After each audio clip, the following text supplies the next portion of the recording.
Okay, everyone. Hope you've been enjoying today, the second day of No Holidays Allowed. Next up on our schedule, we have Nier Replicant Any Percent by WODB. Take it away.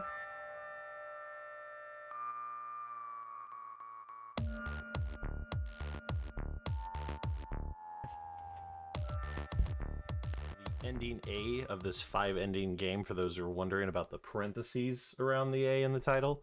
It's a little clever writing there from the team. But yeah, it's gonna be fun. This should be pretty fun run. A lot of tech to go over and such. We can get things rolling here in a little bit. I will say we talked about this before, the name war. So we have to name our character. It's part of where the run starts. So I'm happy to take the name that has been chosen, if there is one. Allow me to refresh all pages. Make sure that no last minute donations came in and sniped the name. But it seems as though Not Papa, capital N-O-T, capital P-A-P-A, has won with $50. All right, then we'll go ahead and put that name in here in a little bit. So we're going to pick our difficulty. We're running on normal. Fun fact, easy and normal have the exact same path, so there's very minor differences between the categories, and I have not even touched this game on hard. But we'll do normal. Timing for this game actually starts after name confirmation, so we will let you know when that is ready. So you said capital N-O-T, capital P-A-P-A? That is correct. All right. And no, for those who have not either played this game or seen this run before, the name we enter is important to be remembered because to finish the run, we have to re-enter the name. All right. Okay, so I'm ready to count us down. Whenever you're ready, the minute I hit confirmation of my name, the run will start. All right, I'll count us down. So 3, 2, 1, here we go. Good luck, have fun. Thank you. Yeah, it should be fun. Should be a blast. So Nier Replicant is actually a prequel, and it did come out first. For those that didn't know, it came out in 2010 on the original Xbox, just called Nier then. It is a prequel to Automata, which did give a lot of popularity to the series in the States finally. So it's nice to see this game get a little bit of love for its anniversary with a remaster here that updated a lot of the gameplay mechanics to fit a little bit more in line with Automata or Automata, depending on how you say it. But here we have the very popular prologue of the run. It's a very short section, but a huge reset point for some runners, depending on their time. Because, you know, it's just one of those things that can go only so fast, and depending on how fast you go, you can kind of start off behind already. But here we are kind of like setting up the cursor of the story and like what's going on. So basically we just have to fight these waves of enemies. Best way to do that is to spam magic more than your melee attacks. Melee attacks tend to only have like they can only hit so many things at one time. But with magic, certain spells like Dark Blast here, which you're going to see a lot of, can be spammed. So I'm basically just running around aggressively, mashing that right bumper to kill these enemies as fast as possible. But this is going to be a lot quicker than trying to melee attack everybody. We were using Dark Hand in the beginning because in this prologue section, I can't actually set which magic skills I'm allowed to use, unlike you can do in the majority of the run. So we use Dark Hand because we don't have Dark Blast on the first 2 waves of enemies, and then we just spam Dark Blast for the rest of it. Just one enemy there. We'll actually use a different spell for the last 3 enemies. This game has a lot of button mashing that happens. But we don't switch to Dark Lands yet, because there's still too many enemies.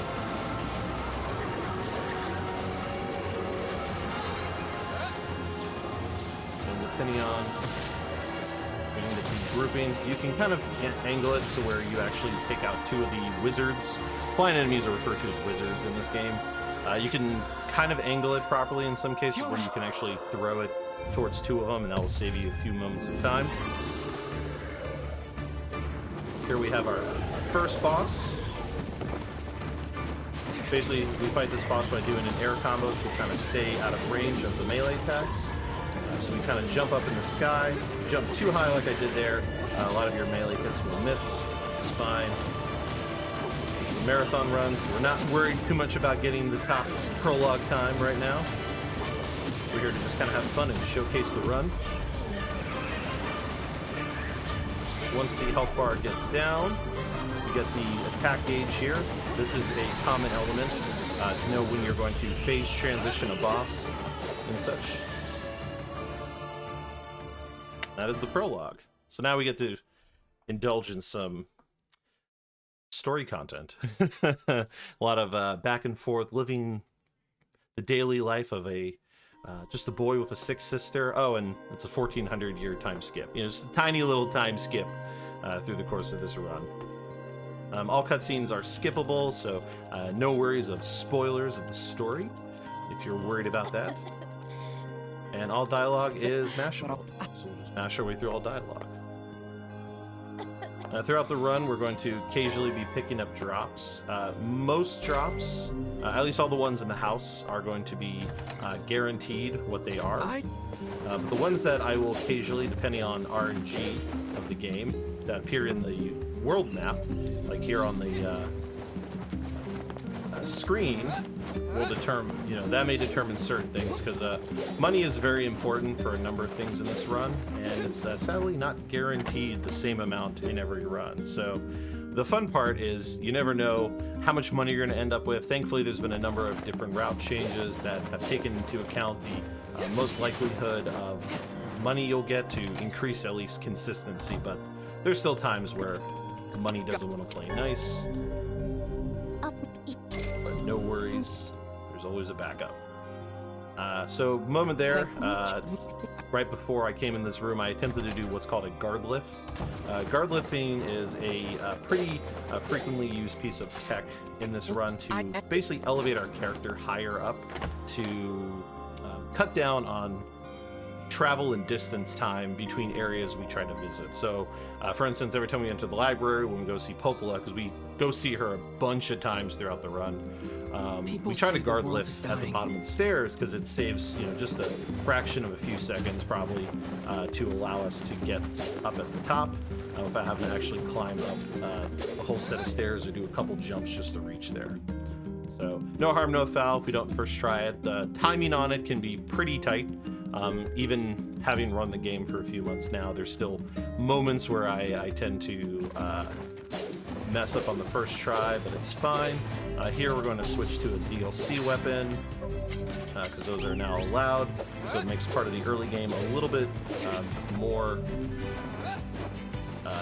basically makes it a little bit faster, because it's stronger than the starter weapon. We're going to use the call feature to call a bunch of sheep.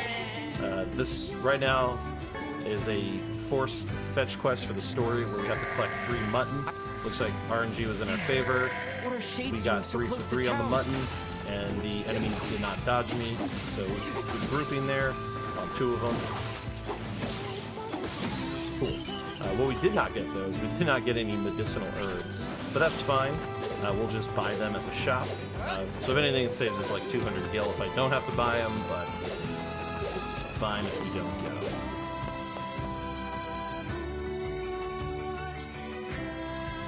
Yeah, ultimately right now we're just kind of living our day-to-day life. Our sister Yona is not well, and so occasionally, you know, we do some errands around the village for the villagers to kind of help everyone just live a normal life in this kind of barren world at times.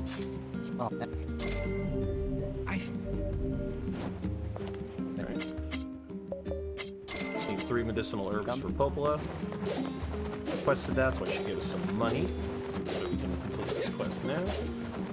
Another thing you're going to see me doing a lot throughout this run is a evade with a light attack. Evading and light attack basically projects my character forward, so it helps with movement to allow me to kind of travel across the ground as much as possible. Yeah, unfortunately, we have to We have to... Hey, there's a guard lift. So that was the guard lift you just saw there. I'll talk a little bit more about what goes into doing that here in a little bit. Yeah, unfortunately, gotta take the sheep out. You know, need the mutton for, you know, the villagers need meat to survive. There's actually a trophy. I think it's for killing, I think it's like 50 or 100 sheep. I can't remember exactly.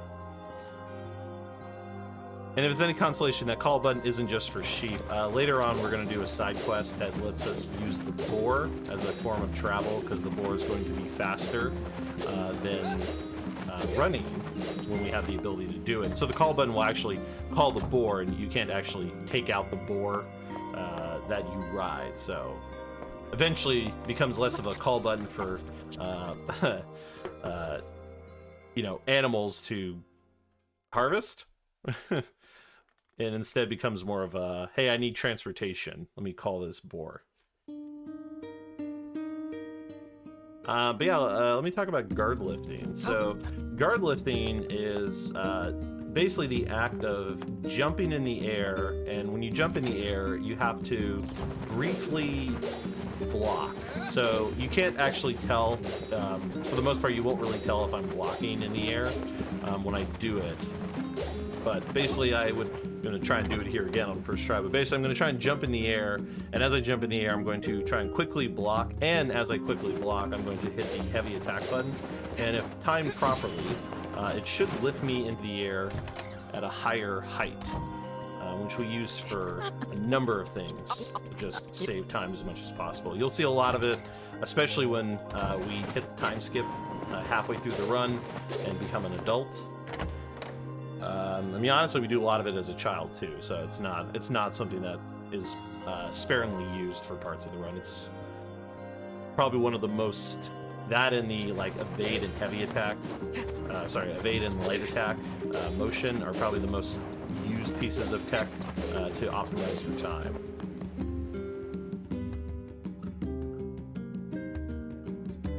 But now Popola says she needs some help. The bridge that is currently being rebuilt is got a shade problem. So these enemies I'm fighting are referred to in the world of this game as shades. To better explain what a shade is, I don't know if I have enough time to do that. And the plotline of Nier can get so the lore of Nier can get so complicated sometimes that realistically, I recommend looking up one of many wonderful YouTube videos explaining the lore of this game. It's just, there's a lot to consider, and a lot of it is baked into the Drakengard series. For those who don't know, this is actually technically a spin-off slash sequel, depending on, I guess, your viewpoint in a way. More spin-off than anything of the Drakengard series. And so, specifically Drakengard 1, I think it's ending D. One of the endings of Drakengard that sets up the premise for Nier.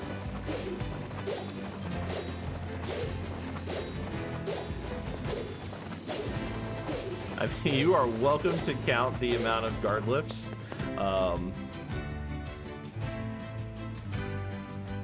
If you would like. Thank you for the good luck. But yeah, there's a lot about this game, and then of course the remake also added in a 5th ending, which helps bridge the gap a little bit more with Automata, because Automata is a sequel to this. All right, can we get this guard lift? Yes, we can. Technically, I guess that was second try because I hit the button a little too late, so I just kind of jumped in the air. Yeah, we're just trying to live a normal life. You know, that's kind of the entirety of this run. Just kind of fetch questing, going back and forth, you know.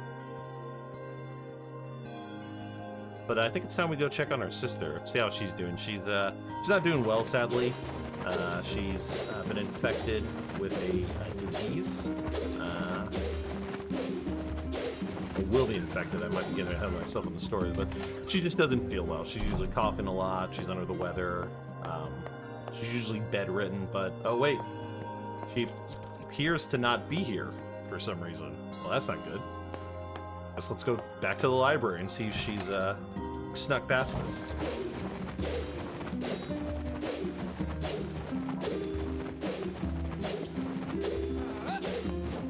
Yes, a wonderful game. In fact, if I recall correctly, Keiichi Okabe, the composer of this game, I think just won the award for Best Game Soundtrack at the Game Awards for Nier Replicant, actually.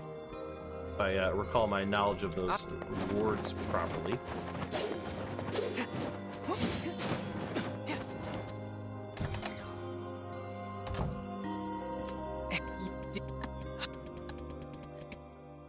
We talked to Popola, try to figure out if she has any idea where Yona is. She suggests maybe checking out the Eastern Gate. So we decide, let's go check out the Eastern Gate and see. Yona, I have to get to the Eastern Gate.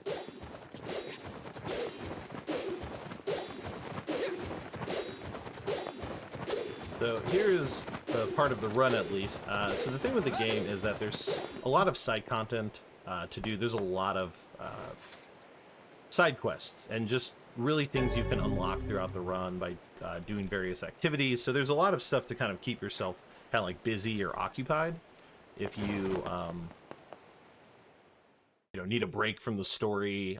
It is a lot of fetch questing. There's also fishing, there's gardening, that's some other activities to kind of break up the monotony of fetch questing. But you do have to do the quest, because as I mentioned before, the game has 5 endings. Hey, we got a silver ore drop. So this is part of where, depending on RNG of these drops, I will pick them up along the way. And depending on the items we get, that will kind of help determine kind of how much money we're working with and what we need to maybe expect throughout the run. But yeah, ending A you get by just beating the game. Ending B you get by just beating the game on New Game Plus. Ending C is beating the game again without having every weapon. So basically the first 3 endings you can realistically get by just beating the game on New Game Plus each time as you unlock a different ending. But ending D and E is where things get a little different. So ending D, you have to collect all 33 weapons. If I remember correctly, it's 33 weapons. It was 30 in the original, but they added the 3 DLC weapons as part of the game for free on the remaster. Here we take a shortcut, so we don't have to go down the entire cliff. And the ending E is getting ending D and then playing the save file you create after doing ending D, because it deviates partway through the run.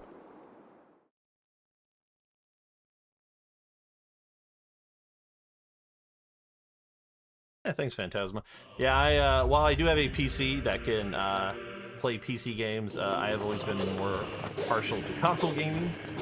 So with the exception of, I think, like one of my runs, like many I do, all my runs are generally on consoles.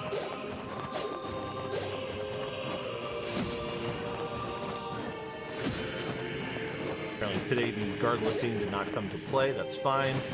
We'll stabilize at some point in the run. Here we do a little aerial combo to kind of cut the corner there, so we don't need to backtrack, because we need this key to get to this door. Now, if you're running this game on PC, there's actually a clip through the ladder that can be performed there. So you can actually skip this section on the PC version. And I believe you can skip it if you run this on PS4. But PS5, unfortunately, that trick does not work as a child Nier because it is frame dependent. And I've spent probably 2-3 hours total trying to make it work. As far as I know, the frame rate on PS5 is too consistent for me to actually perform that that clip as the child. Though you can perform it as an adult, so you'll get to see it when I get to play as adult Nier later on. What I could do there if I was running on PC or possibly PS4.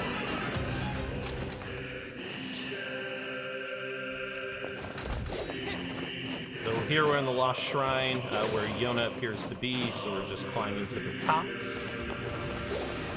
Get getting through these rooms as efficiently as possible. A couple things that you'll notice I do in battle, depending on what I'm fighting, is I will attempt to jump in the air and do a heavy attack on certain enemies. Oh, looks like we got all three.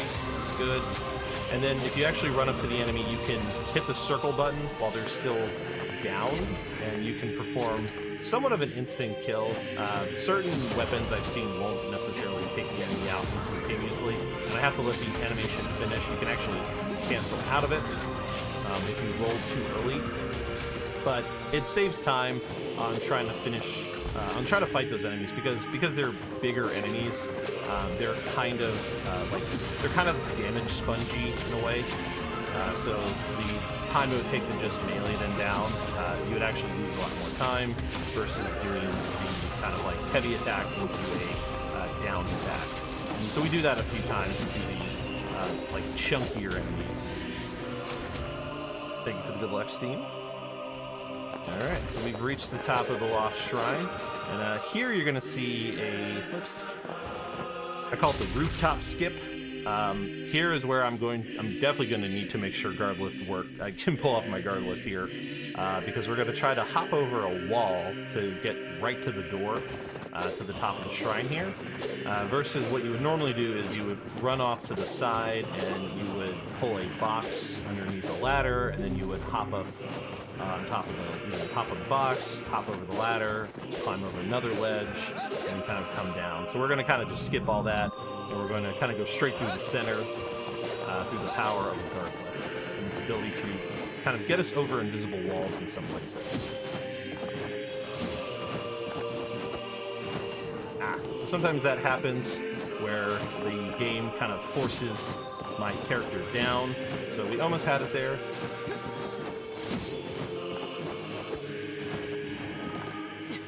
It's like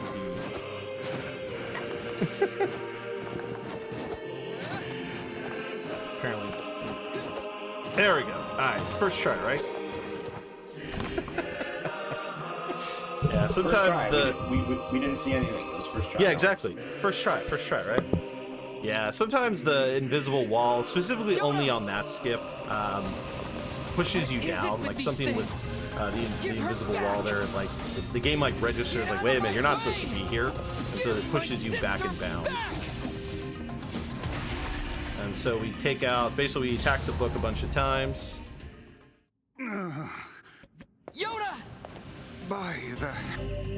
And here we finally get to meet Grimoire Weiss, There.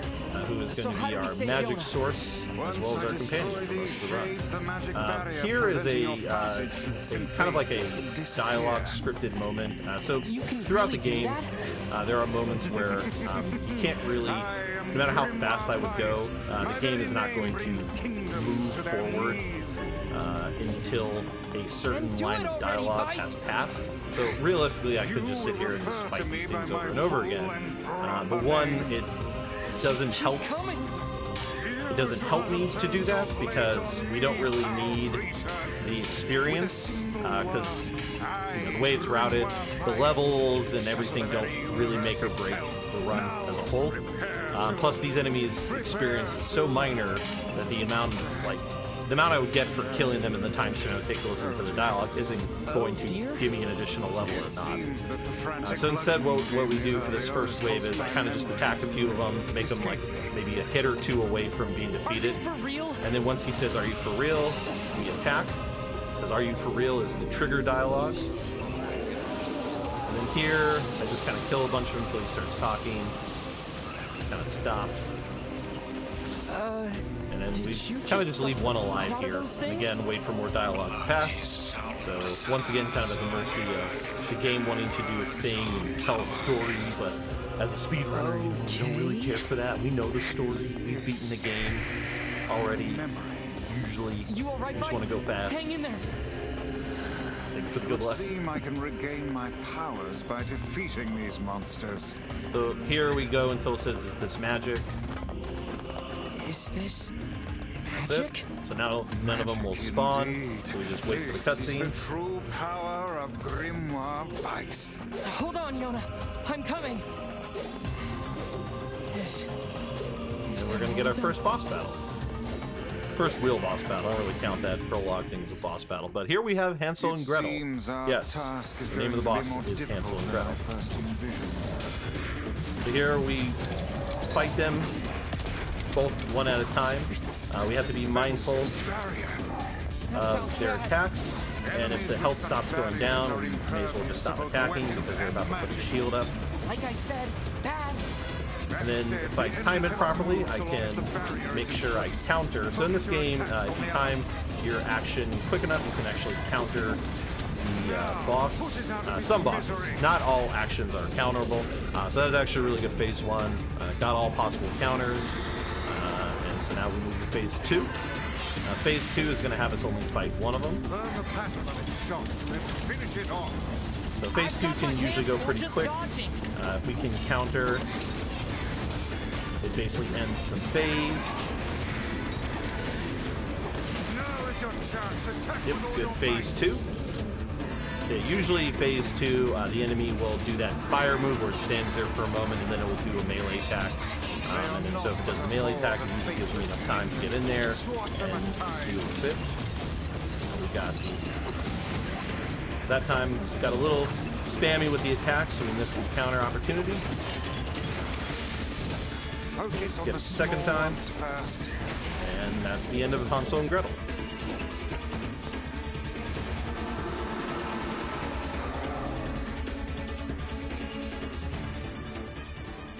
Let's go save her sister.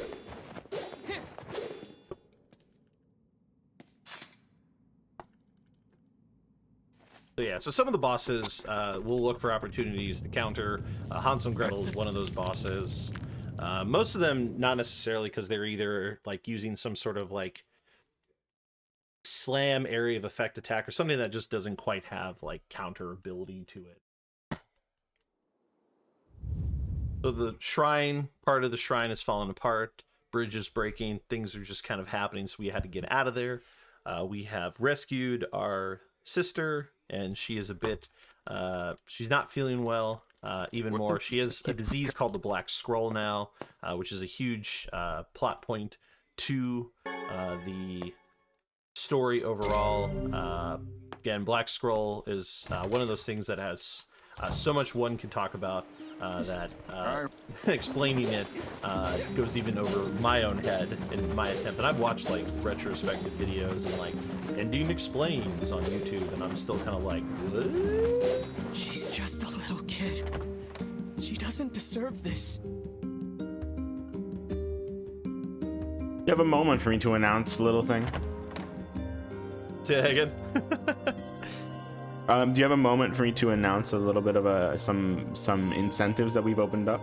Oh yeah, definitely, go for it. Basically, I'm just kind of running around town doing some more fetching things. So yeah, you've got some time. All right, wonderful. So I just wanted to mention, first off, exclamation point to donate, so you can see some of the new incentives that we have opened. First off, we have Super Mario 3D World incentive from any percent to random percent. What is random percent? Random percent is when the runner will randomly choose a different character to play with each level in. Obviously, the options between each level are Toad, Luigi, Peach, and Mario. So they're just gonna randomize at the beginning of each level, and boom, whatever character they end up with is the one they're going to use for that level.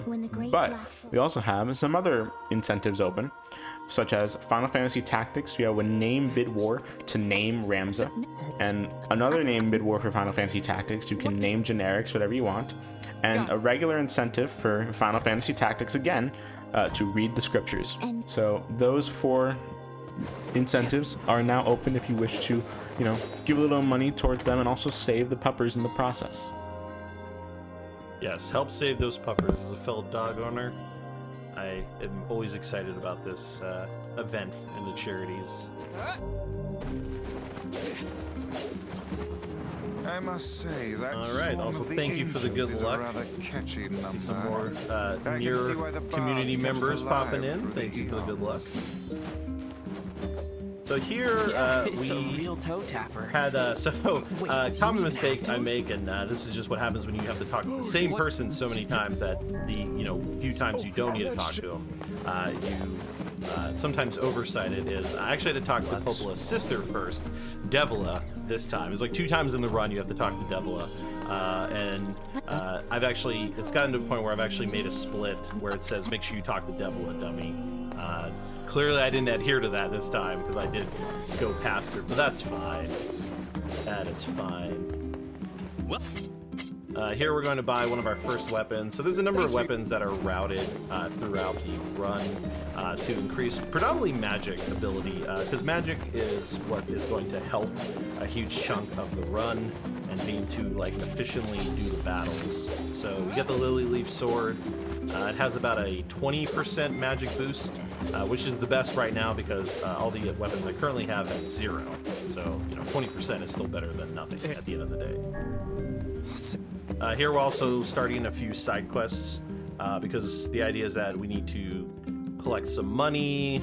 So some of these like really easy side quests are going to give us anywhere from like 1,000 to 2,000, just enough like incremental amount of money to help get us to the values that we need. Because now we need, ideally we are hoping to have over 6,000 for the first shop we're going to be doing in a little bit, like 20 or so minutes, and then we'll need like 16,000 for another shop. But here we're going to take down the boar so we can get a faster form of map traversal. We're going to head over here. It's one of the quests we started. There's a shade apparently chasing after me, so that's fun. Kind of funny, actually. So we're going to actually attack the boar to distract it. Hey, nothing like RNG in our favor for that drop. They look pretty strong. Get the boar to attack, so we kind of get stunned, and then from here, just kind of mash away. And then I've never seen that before, where he just sits there. This is impossible. Okay, now he's getting up. Yeah, that's new. I've never seen the boar get knocked out for that long. And then we kind of just...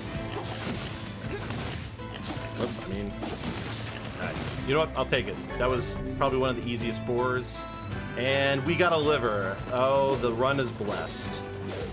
Yeah, I've never seen the boar just lie on the ground for that long.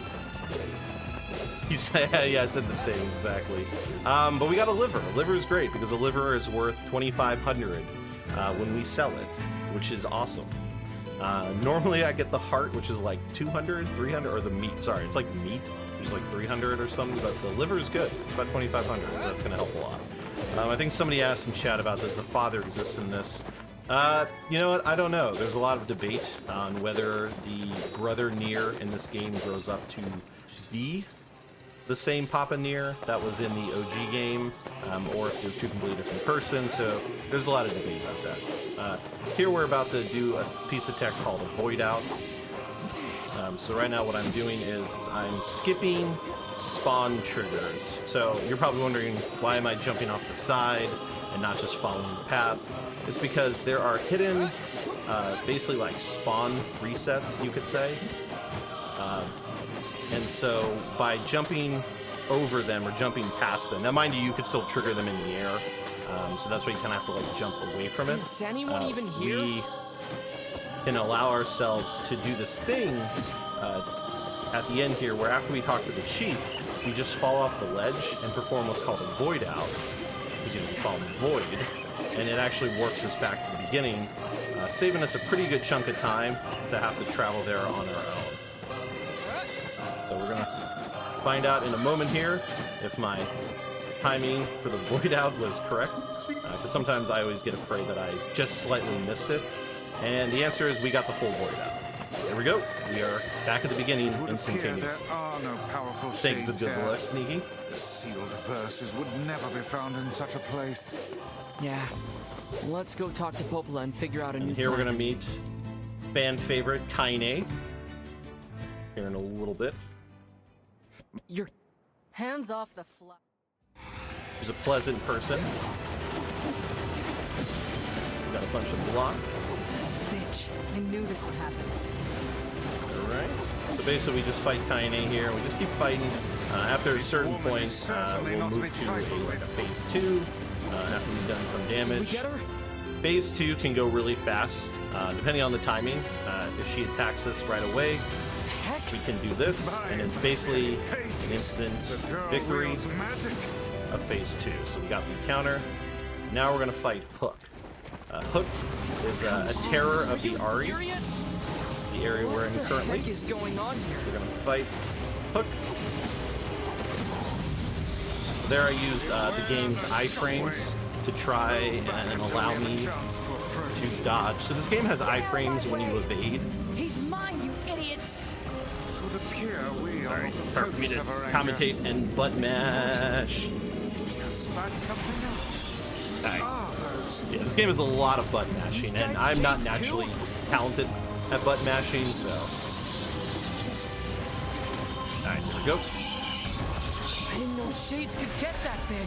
Cool. The scale of this one is Alright, like so that's the end of nothing Hook. I've encountered before. Ready your guard. Alright.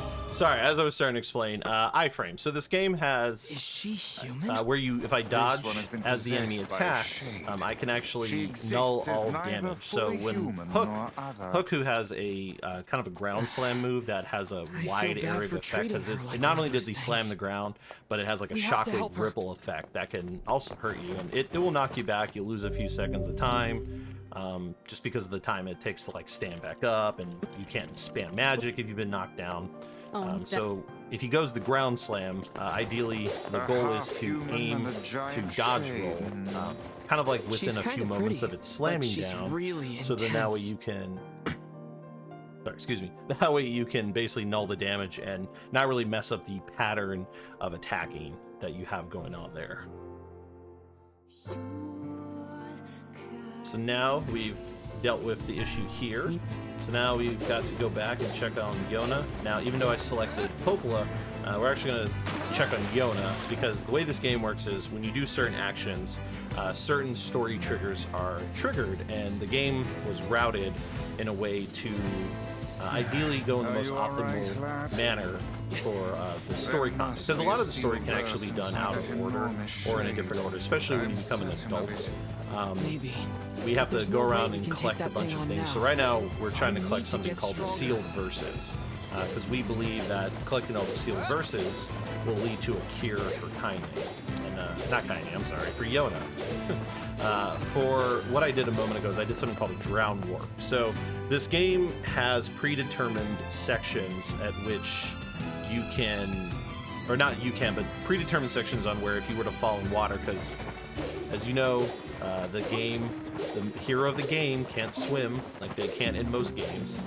And so when you fall in the water, you'll always spawn at the exact same place. So there are certain points where we'll drown warp to make it more efficient in getting to a certain point. So we drown warp there because the water is right close to the exit to the Ari. So instead of going all the way across the plains, we can just jump in the water, and we're basically right near the entrance to the village.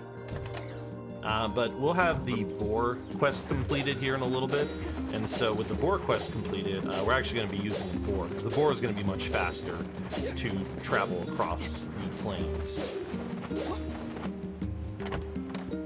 So in true tradition of this game, we're once again going to talk to Popola. It's a lot of Yona, Popola, Yona, Popola, Yona, Popola, which is fine.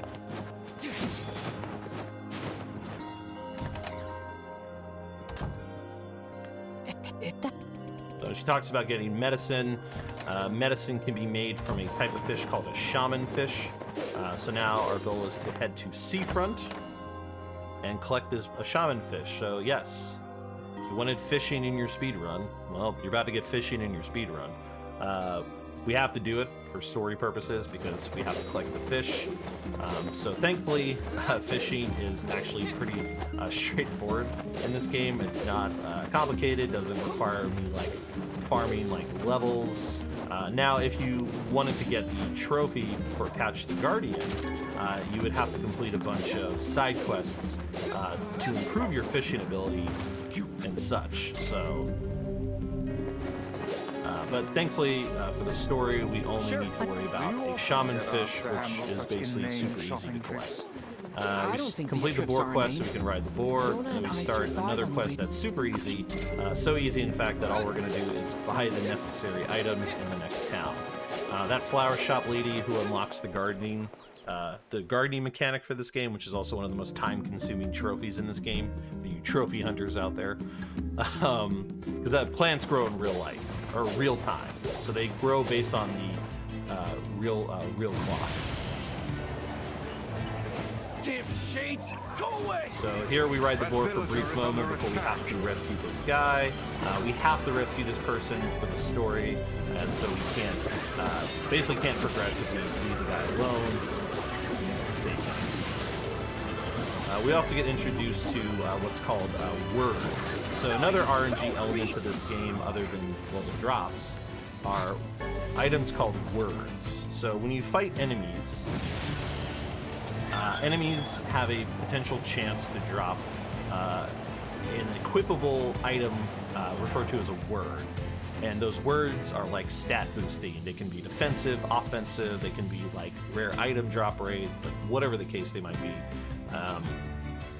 Because they're fully randomized, they're not routed in any like consistent way in the run. It's kind of like there's 2 points in the run where we do like a word, like equip best word check to see if we have, see what kind of words we got, and that will kind of determine how much increase in damage. I've had runs where I've had a 25% boost to magic, and I've had runs where I've had a 2% boost to magic. And vice versa for physical attacks. So it's just one of those elements that is a cool surprise if you get it, but definitely not a make or break in doing the actual run. It just may mean, some battles might go slightly Let's faster. head over to that beach the fisherman mentioned. Yeah, plants grow in real life, of course. Yeah, unfortunately, due to the nature of the PlayStation clock, manipulating the time clock of the system to quickly grow the plant is a lot harder. Whereas on Xbox, it was a lot easier. So I'm not gonna lie, when I got all the trophies on the Xbox version, I super cheated to grow the plant, or it would have taken me, I think, like a week in real time. And it's not even like you just click, like you wait a week, like every day or a couple days, I'd actually have to do something to actually continue, because you'd have to grow a set of plants and pick them and then water them and then grow another set of plants and pick them and water them. So yeah, not about doing that. It's also probably why I don't have that trophy in this game quite yet.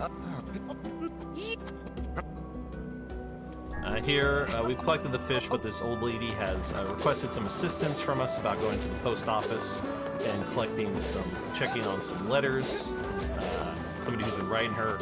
Admittedly, I am drawing a blank on if it was her son. I think it's her son, if I recall correctly, who was writing check on her, but it's not really her son.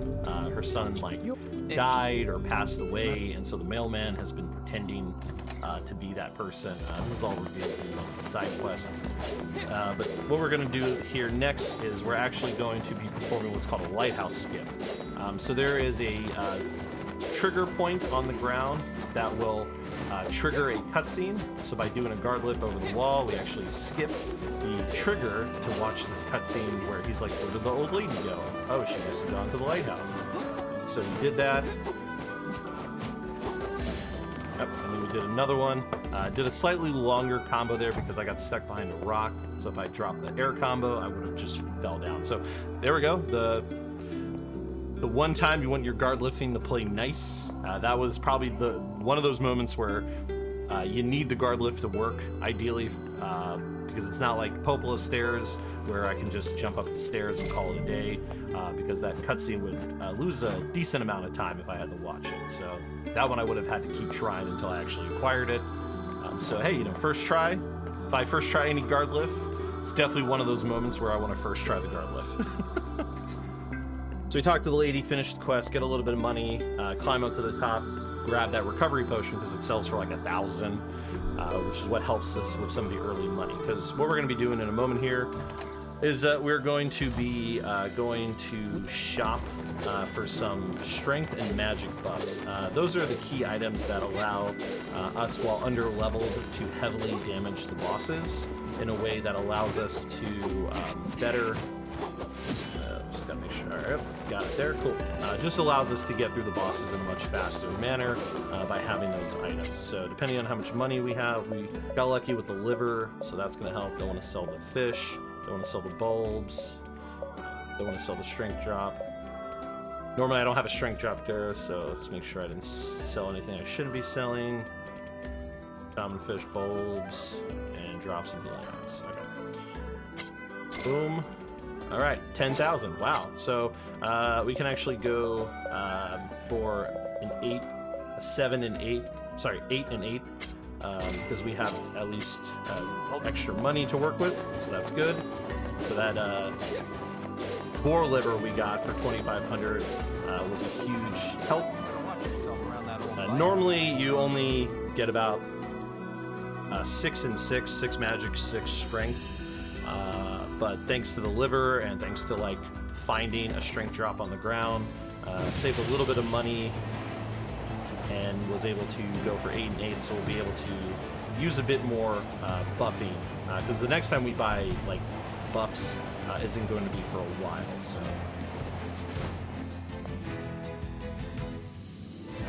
So we've got the fish.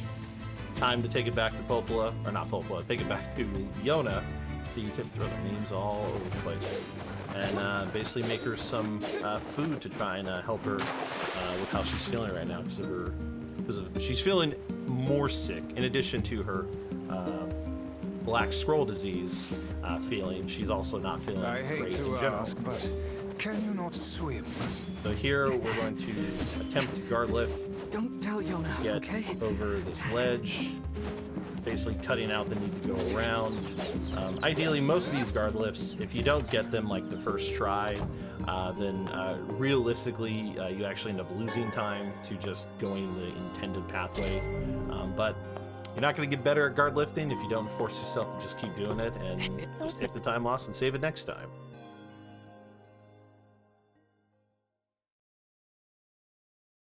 So here we give her some of the food, make her feel a little better. A little bit more up and at 'em, but unfortunately she's still not feeling great. So we continue on our quest to collect the sealed verses in hopes of healing her of the Black Scroll disease. So in true fashion of this game, we are gonna go talk to Popola yet again. Don't worry about the red X, which is normally the story trigger. Probably wondering, well, I'm not following the story trigger. That's accurate. With the way we do things in this run, it gets to a point where, for a period of time, the cursor is showcasing not the intended path we need to go. So we're just going to ignore it and go the way we know to go. So here we hear about this place called the Junk Heap, and there may be something like a sealed verse here at the Junk Heap. And there are these two brothers that run a store, like a weapon shop, with their mother. And so we're gonna head over that way and check it with them. It's also a way to potentially, it's how we find a way to maybe get stronger, because, weapon upgrades and such. Though, in the speedrun, we only upgrade one weapon. That's going to be a spear that we get after being an adult, because you can't get any spears as a child, because the child Nier can only use a sword weapon. What do you know about these but as an junk adult, heap? he'll have access to 3 I weapons. guess there are ancient ruins buried there? It's full of old scrap and other weird stuff So that take no the one boar, understands. even though it's a short To get distance, there, it's still we have to cross the faster. iron bridge to the Take northeast. the boar, and then Popola we're going says to do these a huge thing metal crates used to where cross we're that going bridge to all the hover time. over to the ledge here, so we don't have to climb up the ladder, because realistically, ladder climbing is kind of If they slow, were so smart, why even did though we you end hop up like up this? it. So it helps if we can just skip part of it. Plus, then we don't have to worry about enemies trying to attack us, because a bunch of spawns, shades will throw there at the bottom. Words are hard, y'all. Words are hard.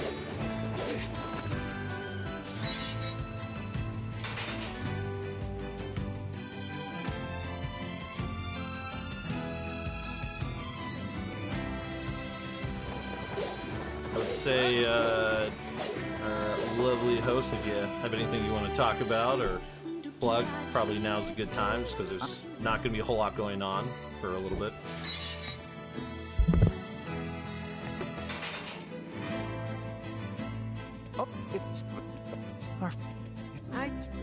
Hello. Just wanted to mention the current bid wars that we've just opened up again. That's random percent for Super Mario 3D World. And right now we also have 2 name bid wars to open up Final Fantasy Tactics and an incentive to read the scriptures. But as of now, we do not have any new donations, but I can't just help but admire the good commentary that you've had. You're making our jobs 1,000 times easier. You're carrying the show all by yourself. Looks like the ancient machinery is still working. Thank you. Not that we I've have been any told I idea talk a how lot, it so I think that works. probably helps. Ruins from ancient times, patrolled for eons by But here we are in unstoppable the machines. junk heap, and basically the goal here is we need to And I collect bet they're 3 full of rare titanium materials. alloys. And so there are only specific enemies that are going to drop said alloys, so they're going to look like the enemies I'm fighting right now, but they have like red, kind of like red beacons coming out of them. So right now we're following a basically a specific routed path to get to 3 of them. But we're also going to make sure we're picking up pretty all rough in the here. drops that come out of these hardly enemies. suitable word Because we're going to for need children. to basically, like I said, get as much money as possible, because money is the I'm name of the certain game the Elder with has how been giving efficient your his run is share going of to their go. food to his brother. There are a few variations to the run that have collected different weapons, but some of them are much more tighter on earned money than others, so it's definitely one of those, like, even though you could, like, potentially have, like, the god run of money earning, for efficiency, it's not worth going for some of the more powerful weapons. There was a route I used to do where I would hope to earn 37,000, which is very difficult in this run with how money's earned and reliance on rare item drops to collect a weapon called the Phoenix Sphere. Because the Phoenix Sphere was a very powerful weapon. It's a very powerful like spear weapon with a high magic stat. But as I did the run more and more, there was that first titanium alloy. It found that it was just honestly more efficient to not even worry about the Phoenix Sphere and just go for a weapon I'm going to get called the Usurper Sphere, which we'll talk about more when we become an adult. Because the Usurper Sphere only costs 19,000 versus 37,000, so it's a little bit more efficient for money needs. Here we got to be a little bit careful. We've taken a little bit too much damage overall because we haven't had an opportunity to heal. We're going to take out these enemies. Here's our next titanium alloy. So it looks like they're all probably... There it is. Okay. We took them all out, and we got our 3 titanium alloys. We didn't get any yellow, so thing with drops is you may see yellow drops and you may see green drops. Yellow drops are rare item drops.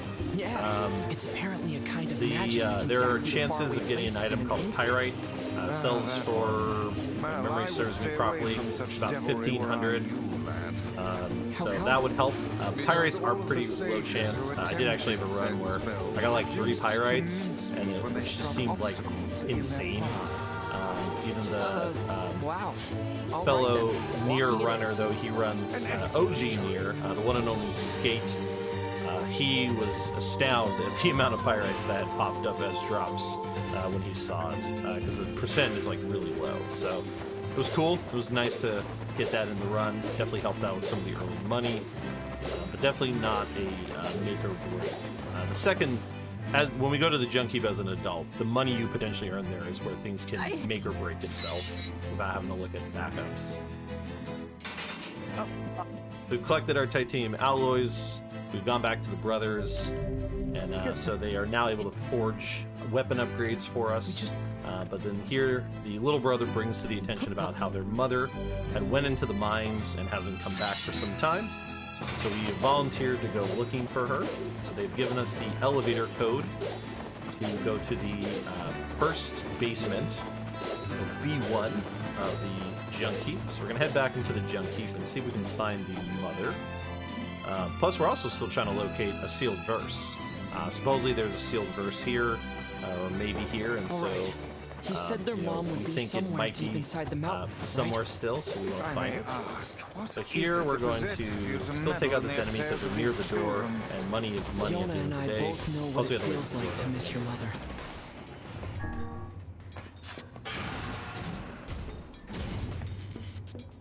I feel like I was mentioned something and I drew a blank on it. So more of the same here in the junk heap. The junk heap tends to end up being our biggest source of income acquiring, because these enemies usually always will drop something. The question of what that item is, that's where it varies on how much it's going to be worth. But collectively, you know, if you get all the drops, it will allow you, because this is where we kind of have to fight most of these enemies to be able to move forward. Now, I know I didn't go pick that up, so hopefully that doesn't bite me, but it is a little bit out of the way. Plus, not picking up one shouldn't make or break anything. It's like if I was to skip like a bunch of them. I think there was one run where I was like, oh, I don't need to pick up all these drops. And then I kind of like opted to like not pick them up, and then I ended up paying for it in the end. Because the money was just not where it needed to be. But that was also when I was running the old Phoenix Sphere route, where I was a lot more reliant on a high amount of money. Here is where we get introduced to breaking the barriers. This bomb that spawns here is totally somewhat RNG in a way. So you have to kill the turret, and after you kill the turret, there's for some reason this like unknown amount of time that will pass before the bomb spawns. So I actually had a few runs where I think I've waited like 10 seconds and the bomb didn't spawn, and I'm sitting here like, what's happening? Are you gonna spawn? Are you gonna spawn? Here we have our kind of like on rails moment, literally on rails moment. We're in a minecart, so basically we just have to keep moving forward. So the speed at which this goes depends on kind of what we're doing. If I was to run backwards or kind of like not do what I'm doing where I'm running against the front of it, the speed at which it moves won't be as fast. It'll spawn anytime soon. Yeah, I think my last run of this on Thursday, it actually like took a long time to spawn. I'd never seen that amount of time. Here we're just kind of trying to go forward, but also keep these enemies off us as much as possible. So if any of them attack or do that little laser beam, lightning move, we'll make sure we stop them, or it's going to stun us and stop the cart. Yeah, I mean, you don't have to run in place, but it definitely helps it move faster, but I do think it's pretty terrible. Because if I was to just stand still, it would move, it would just be a lot slower. Here, we're going to take out these sooner than later, because we need the bombs that will spawn. And like I said, the game will take an undetermined amount of time. Like, for instance, I took this one out first, but the bomb spawned over here first. If you don't believe in them, okay? Whatever reason. Miracles. So ideally, we're going to use the bomb in the bottom right corner to blow that up, and then we're going to grab this bomb and throw it on the other one. That way, we don't have to wait for a respawn, where we can just use one bomb in one place. Because the bomb in the further corner won't actually reach across the bridge, so we have to use the closer one. But here we should be coming up to our next boss battle. This boss is called Geppetto. I'm going to attempt to go for the kind of like you could call it the fast cycle. So we're going to try to go for a fast first phase. We're going to throw a fully charged sphere This might be a at problem. the hands, and then we're going to use a strength drop, and then we're going to jump, dash, jump, do a full air combo, throw the sphere, and then do a heavy attack. Sadly, I had to do one additional hit, so it wasn't as fast as it should have been, but that's still a lot faster than it could be. We're going to use a magic drop, because the magic drop is going to kill these in one shot. Yeah, we got the fast first phase, maybe like a few seconds slower than I would normally get, because I did fully charge the lance one more level. Hey, a titanium alloy. So there's the wonder of RNG drops at its finest. This thing's got all kinds of moves. Here we take out a few of these, jump in the air, release. RNG will determine where the bullets go. So not too bad. Sometimes you let go of the charged attack, and literally all the blasts will go to one turret, which is less than ideal. Here I was going to go for a fast Geppetto. Unfortunately, the game decided to slow spawn. But oh, actually, we might get the one cycle. So we're trying to actually finish this boss in one cycle, It's working. and I think I'm actually gonna get it. For a second there, I didn't think I was gonna get it, but it looks like we got it. That is the one cycle Geppetto. That's actually really challenging to perform, in all honesty, because the way Geppetto works is you have to throw bombs inside Geppetto's mouth to hurt it. But the problem is if the bomb passes a certain threshold, then it will close its mouth, as you saw in the second bomb. And with the second bomb, like when I threw that second bomb, the mouth closed, and then so I couldn't throw another bomb in the mouth. So that first bomb we throw at a distance just far enough away that it lands inside the mouth but doesn't close, so it damages. So then we throw the second bomb, mouth closes, and then we quickly throw the third bomb before the invulnerability phase begins. And so when the invincibility phase, whatever you want to call it, because it won't take damage at a certain point. So we throw we throw the third bomb quick enough, and then it should basically save us from having to sit through another cycle of bomb attacks going off. I think somebody in chat asked, what is my favorite Nier song? Song of Ancients. It's a cliche answer, I think, but it's such a wonderful song. And then I would say like the Shadow Lord theme is like second, and then that song that plays in the ballroom would be like third.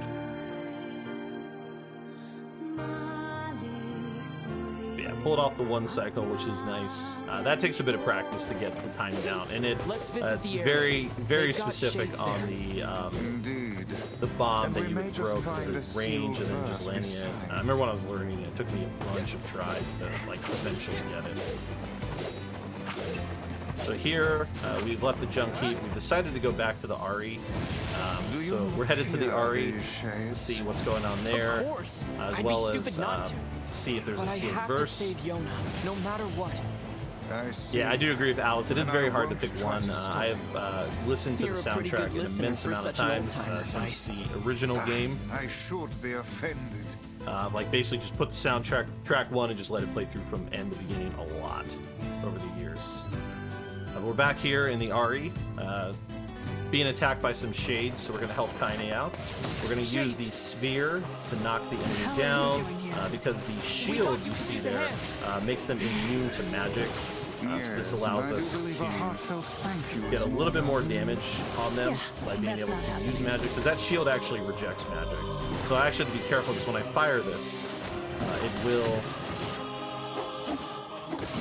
Could have caused these shades to appear in but yeah, such if they have those shields up and I shoot magic at them, it actually reflects back. So if you ever notice the orbs that are coming out, We might be able to find a sealed verse while we're dark out. reddish orbs, they are like homing onto me, and so they're usually an aftermath of like a reflection.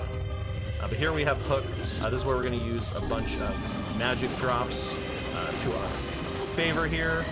So we're going to try and get through this first phase while we can before we start seeing the ground pound attack. As if there were any other choice.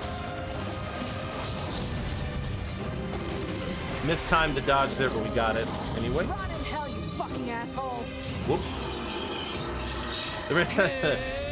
What was that? Whoops. I didn't hear anything. Pay no attention to the side character commentary. Get out, half-breed.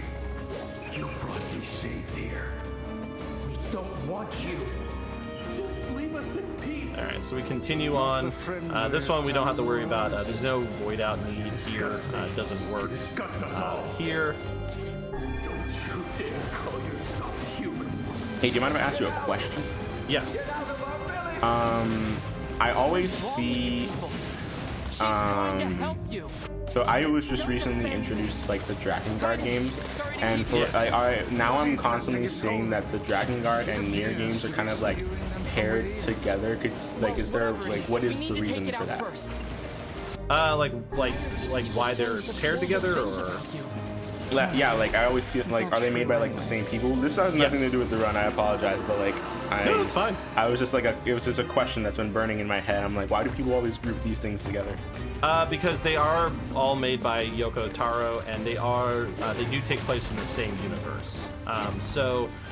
Nier is a spin-off of the first Drakengard game. One of the endings in Drakengard 1 ends where the main character, or the dragon, mind you, I've never played Drakengard 1, so I do apologize in advance. My explanation of some of the ending is going to be probably off. But basically, you get an ending in the first Drakengard, and then what happens there is you fall into the real world, the dragon, and this like god enemy that you fight. And so what ends up happening is the enemy, like the god, like dies, and it spreads these like snowy flakes around, and it's the white chloroform syndrome, I believe is what it's referred to as, and that's what kind of diseases the world, and kind of what eventually leads into this game. And so that's where they're compared, or that's why they're lumped together. It's Just great for to have you on our that side, Kaine. factor Oh alone. my god, shut up. So here we got a slightly slower phase, just sadly due to timing of the attack. But yeah, that's why they're always lumped together. Same composer, ideally, same game director. A lot of that is all from the same wheelhouse. Never. I've spent my Nice. life searching for a way to avenge So her death. now I have more knowledge. I've never played either neither Nier games or any of the Drakengard games, but you know, the more I hear about it, the more interesting they are. They're fun games. I definitely like recommend them. I've only, so as I mentioned before, I've only played, so I played Drakengard 3, and I played both Nier games, and then OG Nier and Replicant Nier. So I have not played Drakengard 1 or Drakengard 2. But I do own Drakengard 1, I just haven't played it. Kaine! I think she intends to perish. Yeah, it's where she a pretty lies. fascinating in story truth, perhaps altogether. death It's a lot is to the follow, greatest comfort we can which is why I was offer. recommending like there's these not like your decision. YouTubers that have gone in like detail You and don't better get to explain decide like who the lives and who finer dies. like points of the story She's and the alive. connections and all She that. has meaning and worth, and we're going to save her. Everyone Yeah, has definitely something to live for. recommend them. Even Kaine. Right. Even Yona. Yeah, Perhaps the you should community save your definitely pretty recommends the words for game. her. I mean, I recommend the game. I've never played the first one. I'd like to play it. Like I said, I own it. I just haven't sat down to play it. It's But you can definitely check out. I mean, I will say playing Drakengard like 1 and 2, and you can argue like 3. Well, 3 should be easier because it's a PS4 game, or PS3 game. I'm sorry, it's a PS3 game. But Replicant and Automata and even OG Nier, because it was just recently made backwards compatible on like Xbox and it's like digital, like purchasable. You can definitely play at least the Nier series very easily. 1 and 2 Drakengard, like you'd have to either like emulate or buy a copy of, and I think That was one the way second to do it. Drakengard is actually We need to pretty head back to the expensive. village, then leave trying by to the own it east gate. physically. I imagine a tome such as myself will find And these are like an console desert exclusive climate stuff because I to unfortunately don't own any like PlayStation products. Well, no. So Nier Replicant and Nier Automata can both be played on PC. The Drakengard, unfortunately, can't. Those are console only. But both Nier games are available on PC. Oh, nice. Is there a difference between the console and PC versions of the speedrun? No. There's only one difference between the console. Apparently Drakengard 3 runs, emulator runs are actually even better than console, according to chat there. But in terms of the speedrun on PC, other than a load remover, and I want to say load times, I'm fairly certain the PC version, because it's PC, will load a lot faster.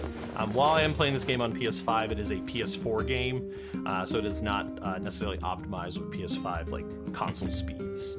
But the only difference I can think of between the two runs is in the Lost Shrine, which we've already passed as a child, there's a ladder that you can clip through, but as a on console, I've yet to perform it, but I've been told that you can supposedly do it on like PS4. So I guess technically there isn't a difference, but I know it's a lot more consistent on PC.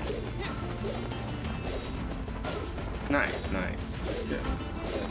It seems like a very interesting series, for sure. It is a very interesting series.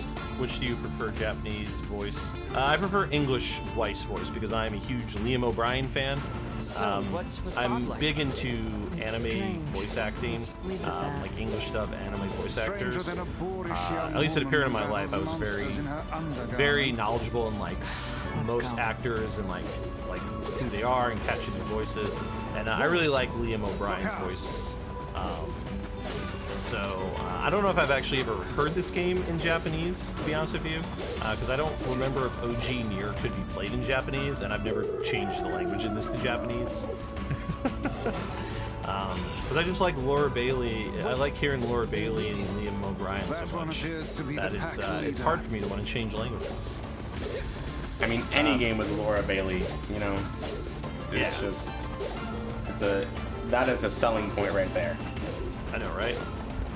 Yeah, it was nice that because they re-recorded dialogue for this. It was nice that they got everyone back. They didn't just like rehash the dialogue from the previous. They had like had them like come in the studio and like actually like redo the recordings. The language they use here is pretty. Yeah, Dragon Guard is an interesting series because it's a mix of like Muso style combat, so it's very different from this game. This is like the Nier series is like just action RPG basically. Dragon Guard is like a mix of like Muso action mixed with like rhythm, like musical rhythm game, and dragon flying. I'm covered in sand. Yes, there is a care there is before musical your health is rhythm lost. at parts of the game, especially to get some of the the last endings. There's usually like a rhythm battle. You have to like win. I had to like cheat to get like Dragon Guard 3's like ending E because that like rhythm game was so difficult for me. Just the timing, and if you fail, you lose the entire thing.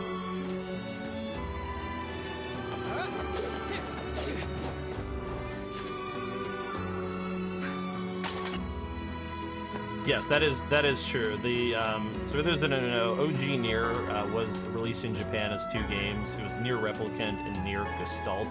America just got pure Nier, and we've got the Gestalt game, which is what stars a father and daughter storyline. And Replicant was a brother and sister, which is what the remaster decided to follow, was the brother and sister plotline. When they developed the game for Gestalt, they decided to make it a father and daughter because they thought that would appeal better to American, like Western audiences, specifically. A father-daughter plotline versus a brother and sister plotline. So that's why we never got the original kind of styling of this game. Also, another question: I've always wondered about the title of this game. Like, Yeah. Nier Replicant, I get, but what is version 1.22474487139? I don't know if that's ever revealed. I don't know if Square Enix ever. If somebody in chat has that answer or knows why, I've actually never heard of like the logistical reason behind the number. I think it has something to do with the. Okay, it's the square root of 2. There you go. Apparently, it's just the square root of 2. So I had not even considered that. Or square root of 1.5. Probably because it's like first Nier, but it's like a partial remaster. Because there's like new content and updated. Like the game is very much updated from its OG counterpart. Different combat system. There's actually an entirely new section involving the seafront, the beach area. There's enough a new ending E, so it's probably like where the 1.5 comes from. But actually, coming up here, I know we haven't been talking too much about the game, which is fine, because there's not really all that's happening is we're looking for sealed verses. We've come to this town called Facade. It's a town that lives off of rules. They have rules for everything. And this little girl, Fira, fell down. We helped her up, and she gave us a little tour around town. And then we've learned that the king has gone missing. But most important, what's about to happen here is you're going to finally see a piece of skip tech that's actually going to be happening here, called the Fear Skip. It's a yeah, it's a skip. All right, you'll see. I'm gonna have to focus during it. I can't really commentate as I do it. So what's gonna happen here is I'm going to. The game has an escort with Fira, but if I run away from Fira quick enough, I don't get tethered to her, which is important because this section is pretty slow. I think it's like a 7-minute section to play normally, play casually. So instead we're going to skip it by going out of bounds. So I'm going to do the skip and I'll talk about it later or afterwards. So if somebody in chat wants to describe it, feel free to, but I need to focus.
And done. Woohoo!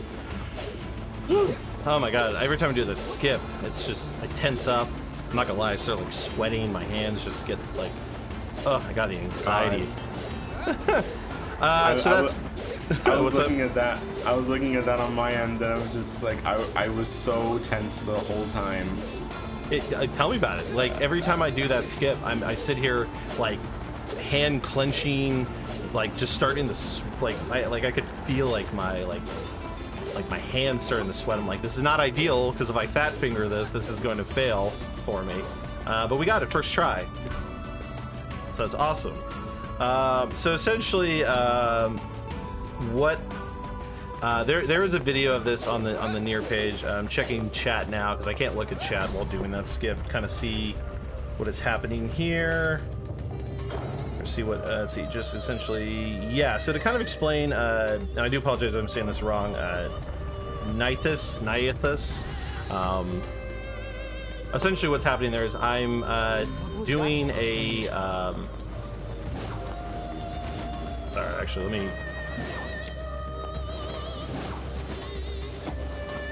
Oh, I'm apparently forgetting. Hold on.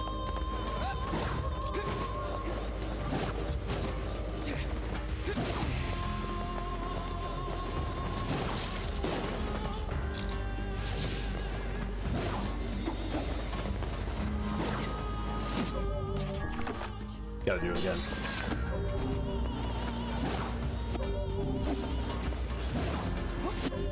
Sorry, I'm trying to get the... There we go, okay. That should...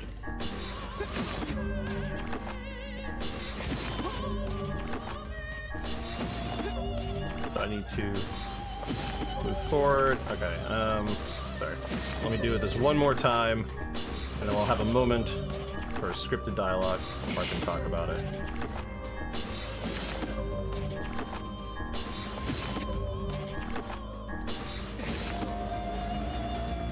Fun part, not falling off this. So I can't jump in this room. To kind of give context what I'm doing here. There we go. Okay, we got it. We got out of the room. Okay, sorry. I know I was beginning to explain, so then I was like, wait a minute, I have to focus on that. Okay, so that is called the infinite height skip. So the way infinite height skip works is we will jump in the air. Usually you want to do a guard lift first, so it gives you the most like elevation as much as possible. So you elevate into the air with a guard lift, and then you do a heavy attack. And the moment you do a heavy attack, you want to pause the game, open the menu to the Weiss menu, and change your weapon. So what happens there is when you open your menu, if you open your menu and you change your weapon specifically, it's changing your weapon specifically, you will reset your attack animation. And so what that allows me to do, or allows us to do, is it allows me to change my weapon, and then the minute I unpause, I'm going to heavy attack again, and I'm going to try and pause quickly so it gives me elevation. Because if you notice when he does that heavy attack, he kind of does this like body roll that slightly elevates him.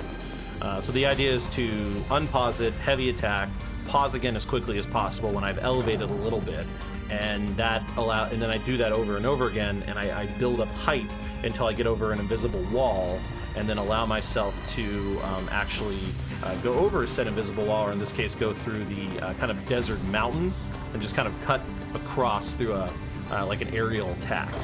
And that's how I performed that. And then I did it again in the first room. So here in the Baron Temple, these rooms have rules that I have to follow. And that first room is I couldn't jump, but it didn't say I can't put myself in the air through some sort of attack. Ah, crap, I think, yeah, I moved too soon. So basically we do it in that first room as a way to elevate ourselves on top of the box, because normally I'd have to push boxes. Alright, we got hit. So in this room I can only move while in the air. Apparently the room and the spiders have decided that they don't like me. This is definitely the weirdest RNG I've ever seen with this room. I'm not gonna lie. Alright. Yeah, okay, we made it work. But yeah, we do it in that first room to allow ourselves to beat the rule about not elevating, by not jumping in the air, and that allows us to just, you know, infinite height our way above the box, and then we fire our Dark Blast at the box in the distance to break the room instead of moving a bunch of blocks and all that stuff. And then in the second room, since I didn't touch on it, in the second room we just had to move really fast to get to the box and break it. But they were, admittedly, I'm trying to remember what the rules for that room were and what we couldn't break. That fourth room we just did was the same as room 2. And the first room just had that rule, or the third room had the rule where we could only move while in the air. Room 5, I can only walk and jump. So we're just going to, or walk / run. So we're gonna use the tops of the boxes to avoid these orbs. And then touch the box, and that ends that room. Most of these rooms are pretty easy. Only the first room can be a huge time loss if you have trouble getting the infinite height started. I had a brain lapse on the sequence to elevate me, which was basically it's a dash, heavy attack, dash, like spam it because he'll dash in midair, and then heavy attack again to trigger the aerial, and then pause it as fast as possible. This one is a pretty infamous room. I have to break these boxes. Easy, guys. We need quiet or we're gonna mess this up I again. have a notorious opinion and history with this room. I don't like this room. It's my least favorite part of the Baron Temple. Drove them to make such complicated rules. Like, I'm not going to sugarcoat it. I absolutely despise this room. I've had so much time lost from nonsense in this room. So far, it's actually going pretty smooth. I can't be too mad about this for now, but you know what? It's not over yet. I've had things just blindside me and have messed up the room. So, I ain't assume nothing until, oh my god, see, it almost happened. All right, we're out of the room. We made it through. We made it through in the first try.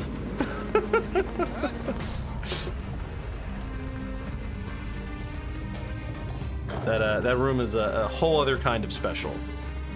Cause yeah, I can only use the magic. I can't use my sword for that room, and so I have to basically use that. And what happens there is the enemy attacks. If they hit me too many times, it will knock me down, and I will have to restart. Thank you, Deed. Yeah, second room is I can't stand still. Break these boxes. They always have a health salve and a medicinal herb. Healing items are pretty light in the beginning. I will say that. Mind if I pipe in for a minute? Yes, I'm basically just going to beat up a bunch of enemies in this room. There's nothing really fancy with it, so go for it. Oh, no worries. I just wanted to say my time here for host has ended because this was a substitute for the host that unfortunately had some tech problems, but we finally had him figured out. Some unexpected issues arose. But everyone, please welcome the man, the myth, the legend himself, Tempest Mask 1000. He will be your host for the rest of the run. I'll see you guys later. Indeed, I am here, and it is time. Hello, Wody. Hey, what's up, Tempest? Nice to see you again. Glad to be of your acquaintance as always. And you guys are watching No Holidays Allowed 2021, where we are enjoying this wonderful Nier Replicant run. Let's go. Yeah, we're having fun. We got Fear Skip first try. I don't know if anybody here has been watching Really Longathon, but I did do this run for that marathon last Thursday. I may have had a bit of a mishap with Fear Skip, so it's nice to recover in this marathon and make it look easy, I think. But we are close to the boss battle of the Baron Temple, so we're going to be wrapping up here in the temple soon. That last room, just for those who want to know the rules of each room, the last room was just I can't evade, so I had to do that whole room without like do the evade. I just had to attack and block and all that. So here we have Shariar. This boss is basically a bunch of boxes. So this first phase are these rings. We have to take out the red boxes. Phase 1 can go really quick. If you angle your spear properly, you can actually take out 2 sets of boxes at one time. Have to be mindful of those darker red orbs that counter because of me breaking the boxes. So I have to be ready to dodge them. Ring 3, I can also do the same. I can line up my shot to take out 2 sets of boxes. Breaking these orbs actually replenishes magic. It was a little too slow there. If they go blue, they're null and void. I can't actually harm them, so I have to be mindful of that.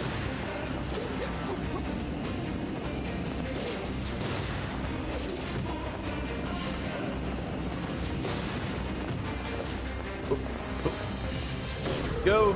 All right, so that's phase 1. That was actually pretty good.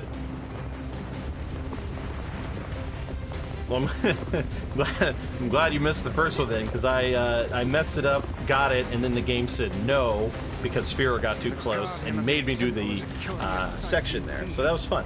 I got to not only show off the glitch, but then I actually got to show off what you would normally do if you weren't glitching it. So here we are in phase 2 of Shariar. I can't do a whole lot for now until after the cutscene. So we just kind of wait. If we wait up here, we don't have to worry about dodging anything because they'll not reach us. In a moment here, we'll get a cutscene we skip, and then we'll finally be able to attack the blue parts, because we can't harm the boss until it goes red. Beats me. I just kicked a bunch So of this ass phase and should be pretty quick. One spear, usually kind of like to get mid-ish, dressed. like a mid-jump, should hit all 4 boxes. And that should work off well. So sometimes timing, if you don't get all of them, you have to just quickly react to get it off before it goes blue, because you'll lose time waiting for it to go red again. So that's phase 2. Phase 3 is kind of similar to how phase 1 was. Big wall of boxes, got to target the red ones. Watch out for various laser beams. Thankfully these are not attached to shark heads. And yeah, we just kind of keep doing this. The boss is pretty straightforward. Not a whole lot of like gimmick to fighting it. I mean, the boss itself is a gimmick. It's a bunch of boxes. But you know what? Not too bad. We'll just call it U-Haul and we'll take care of these. And, thank you for listening to my attempts at humor. I'm here until the end of the run. We just wait. The last 2 waves, we're going to stick to Dark Blast. Because the spacing between them is a lot smaller, so it's a little bit quicker to just spam Dark Blast, and we do the same thing on the last phase.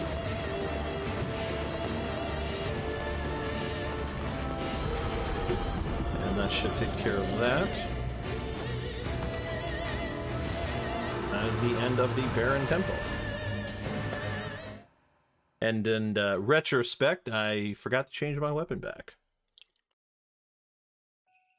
So the only drawback to the infinite height glitch is that when you finally end the infinite height, you may not be on the weapon you normally use. So as a result, if you forget to change back to it, you might underdamage. So I was a little underdamaging there with magic, but it's fine. Honestly, for that boss, because the boss only takes damage when you break a box, it's not as make or break.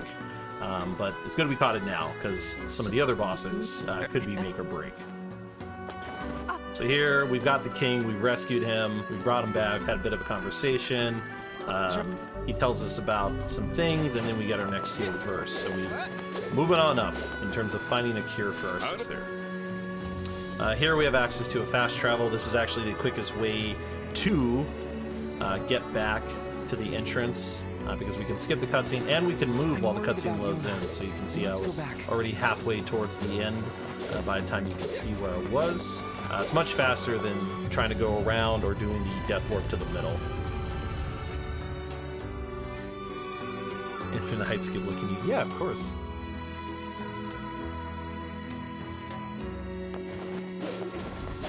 Yes, the brother's name is not Papa.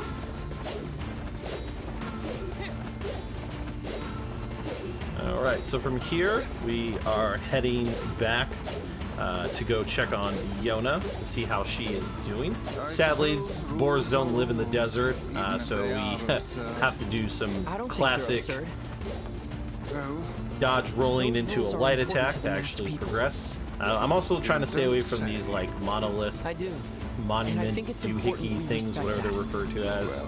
If I get close to one, it triggers a cutscene about an underground like fast travel system, because in the desert, for whatever reason, the desert has its own fast travel system, which is fine. It's kind of a big barren wasteland, so it's actually kind of nice, but you have to unlock it through a side quest and everything.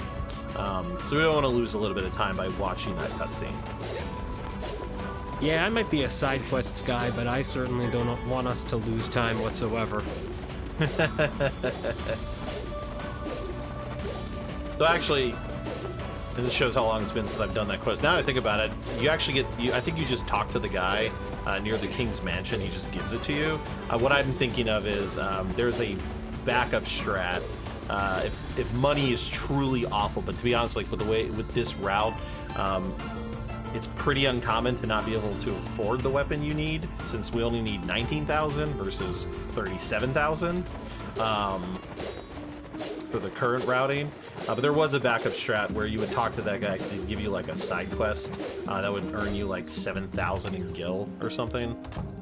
But you had to like talk to him first and get the item, then it gives you the option to get the quest. That's probably where my brain was like, oh, you have to go on a quest for it. Yona wants us, so we go check on Yona. She wants us to, stay, hang out, stop doing our shenanigans that we've been doing. This is where we get our first glimpse into the text adventure. Yes, you did not know this game has its own kind of text adventure section. Well, I could have sworn I just heard a text notification, so I'd say that's pretty on the nose. That was just ironic timing with my phone, which thank you for reminding me. I should use that. Thank you. Hey, no problem. I always forget how much my microphone picks up sometimes. But yes, that was funny timing. Oh yeah, believe me, it happens to me all the time. Alright, so we got this weird dream, talk about sealed verses. We're very confused by all of it. So we decided to go kind of check in with Popola and see if she has any inkling as to what's going on or what that could mean.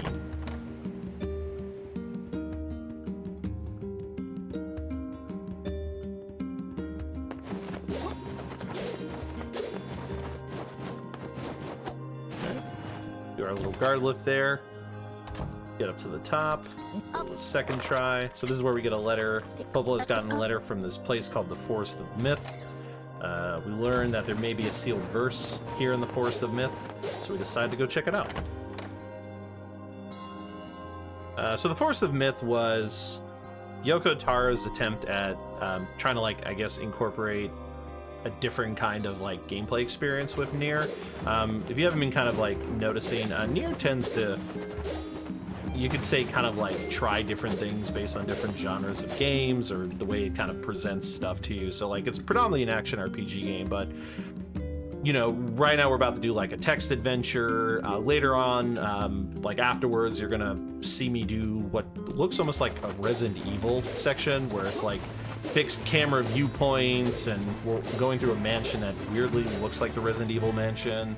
And then there's this almost Diablo isometric dungeon crawling kind of system at one point. So there's a different variance in gameplay, you could say, to some extent, that happens throughout this game. I always used to joke that there should have been a kart racing section.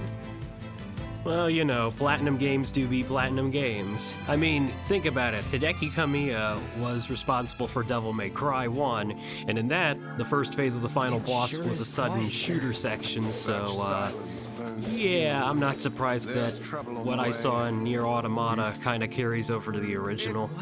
Well, the thing is, this game came out in 2010 before Platinum was involved. Platinum's only involved in the remaster. So all those mechanics were in the OG game that were released in 2010 without any Platinum influence. Huh. I had no idea. Good to know, honestly. Yeah, originally, so for the Forest of Myth here, wonderful story, by the way. Definitely recommend it casually, but yeah, we're gonna spam through it right now. So I hope you can read fast. So that's really it for the Forest of Myth. How should I know? I know, right? But that's it for the Forest of Myth. That's all it was.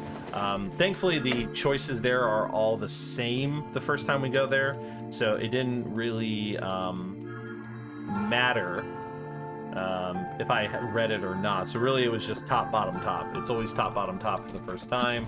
The second time we go to the Forest of Myth as an adult, that one is randomized. So that one has a little bit more of a aspect to it. Get out of my way! I have to save Yona! Neho, the board positioning has, there we go. Sometimes the board stands in a weird way, so when I try to angle it, it looks like I'm turning, and if you get hit, you get knocked off. But it's fine, we recovered. Any minecart section? Yeah, we did a minecart section actually already when we first went through the junk heap, and the second minecart section is technically skipped. I say technically because I made the realization that I hadn't learned the skip on normal, where magic regenerates a little differently. So I did the skip, but then I somewhat failed it. But we'll try it again on this run, because even if I fail it, it's a minor time loss that won't really make or break anything.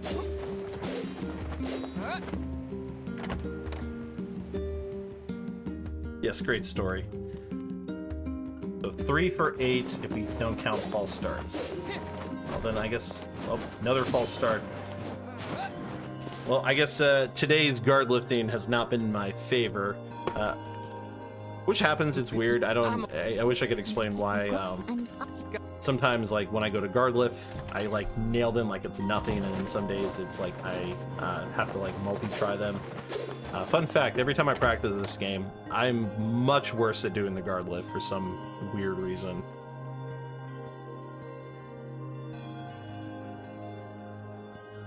I've never understood that, why, like, the pressure of being under a timer seems to improve my ability to guard lift compared to, like, not being under a timer. I always thought that was, like, interesting. I don't know if it's like a mental thing. Don't you just float everywhere anyway? Yeah, I've been through similar things myself. I've seen PBs where I didn't care a single bit about the timer. I've seen PBs when I did care about the timer. I don't know, man. Yeah.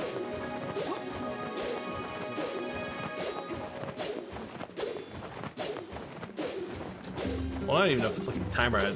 Well, no, I guess, yeah, because it's like the timer's going, so I think, like, as a runner, you kind of, like, you approach the run in a slightly different manner because of it. Alright, but here we're headed back to Seafront.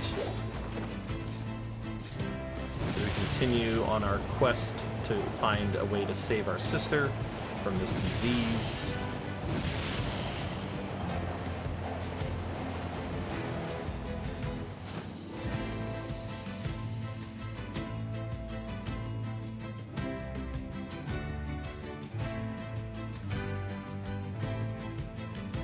I am starving. A city of this size must have some manner of eatery nearby. I talked to this guy who's looking for his wife, and so we agree to help him find his wife, or do our best to find her. But first, we're going to buy 3 bounty fertilizers. We need them for a side quest completion that's going to give us about 2,000 gil. So it's definitely super helpful. We're asking around town. No luck. Nobody has seen her.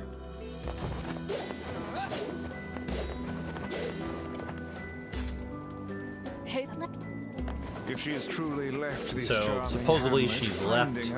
So we're gonna give it a shot. Head out. I See if we just can hope she locate hasn't her. been attacked by shades or anything.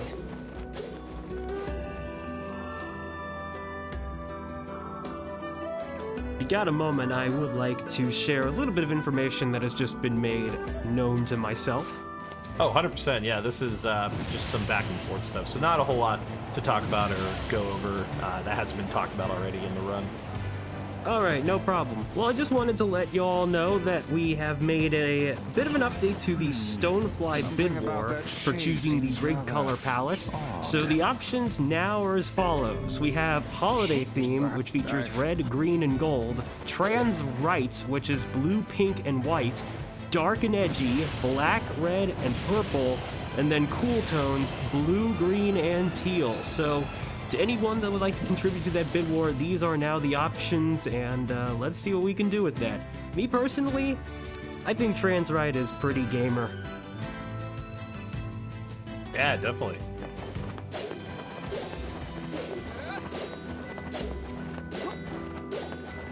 Alright, so all we did there is as we were leaving, we came across a shade, we beat it up, and on the shade had a bag.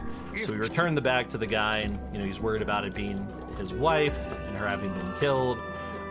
But in actuality, she's not dead. She shows up there, and then now is what is one of the longest cutscenes of mashing we have to do. It's actually pretty funny dialogue if you play it casually to kind of listen to. I will say that. So it is entertaining, but yeah, gotta go fast. So unfortunately, we're not going to be able to listen to the dialogue. So hopefully you're a good speed reader and you're catching all the stuff I'm mashing through. I saw toilet paper. See? Occasionally you learn to catch the words. And now it's been an hour later. A lot of time skips in this game.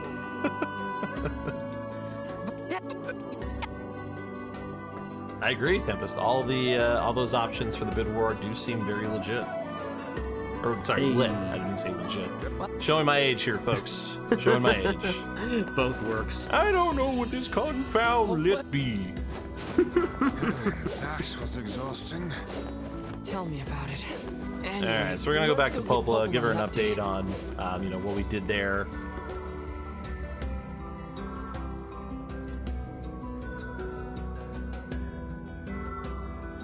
This time we'll be drown warping. We can get back to Pocola quicker. The red bags were a strange pair indeed. It boggles the mind to think their relationship can persist despite such intense squabbling. Well, they looked pretty happy in the end, at least. Maybe the secret to living a happy life is sharing your feelings, even when they're sort of mean and weird.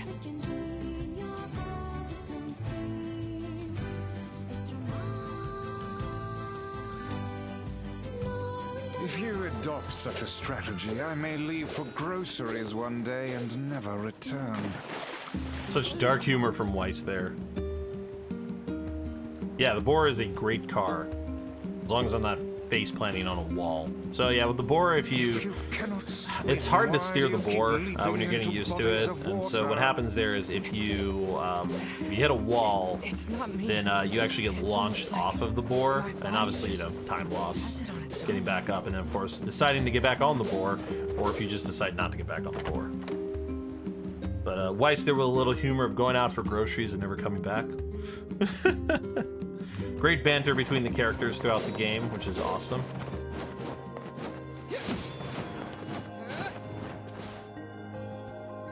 I feel it was going off my controller here. Don't worry, I'm guard lifting where it counts the most, I think.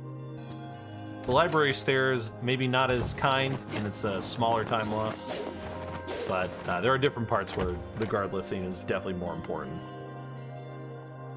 And no worries, when we become an adult, for guard lifting, that one's not too bad, because if I fail the guard lift on as an adult, the height gain with using the spear is so much higher that, I mean, realistically, I can just jump over the wall. I don't even need to really worry about the guard lift at that point. So here we're gonna go talk to Pope. Sorry, our sister. I was gonna say daughter. Grab a couple things in the house, some money. I see Nier Gestalt. Oops. I was gonna say I see just Nier Gestalt is on the mind at the moment. Yeah, because I said daughter. Not Papa. Yeah.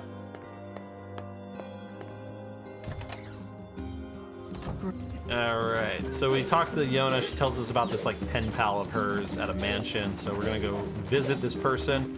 Supposedly they may know of a way to help her.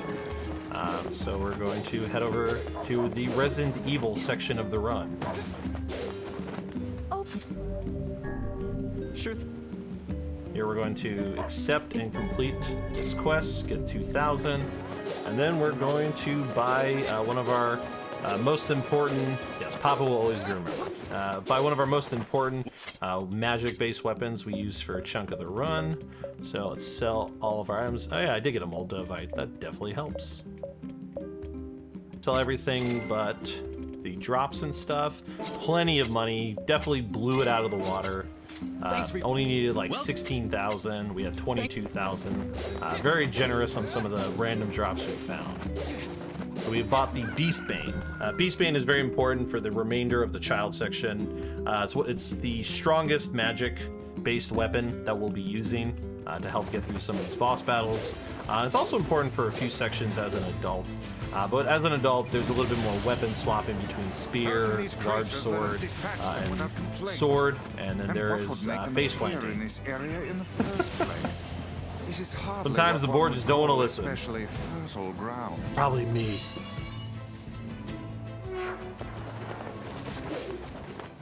We have. Right. So here we are getting we'll be introduced shortly to Emil. But Emil, before he wears the infamous helmet, hat, whatever you want to call it, that Yoko Taro is usually seen wearing in his interviews. So here in the mansion, as I mentioned, this is like the Resident Evil equivalency. Fixed camera viewpoints, all that jazz. Eerie creepiness happening.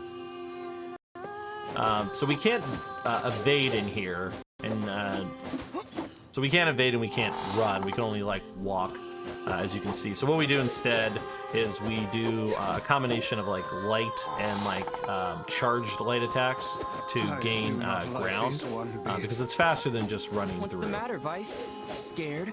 So you'll just see me kind of attacking the air a bunch. Don't worry, that is intended. I'm not shadowboxing.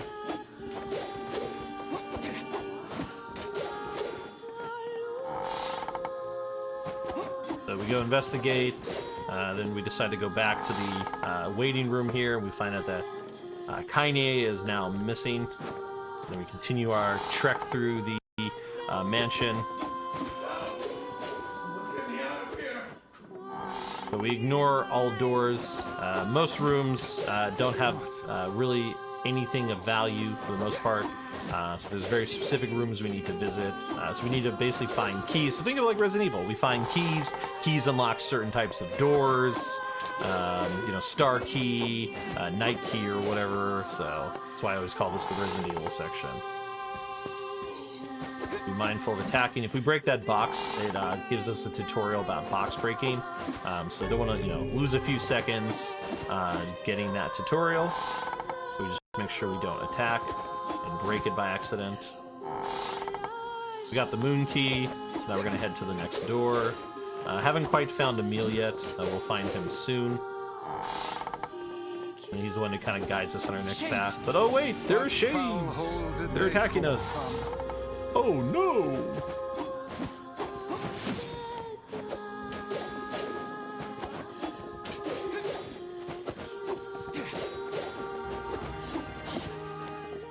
Alright, now we should be at Emil. So here we meet Emil. A lot of people refer to Emil as best boy. He's just so innocent and pure, but cursed with the ability to not look at people. So Emil, unfortunately, has to cover up his eyes. His eyes will, if he looks at you, will turn you to stone. Kind of like your modern-day Medusa going on here. Remind me to never get on your bad side. So his eyes are generally kept closed. He'll occasionally use his eyes to basically freeze enemies in place at times. Pick up the weapon, or pick up the item, and then we're going to equip our Beastbane so we can kill these enemies. Since we can't leave the room until they're down. And we're gonna go through this door.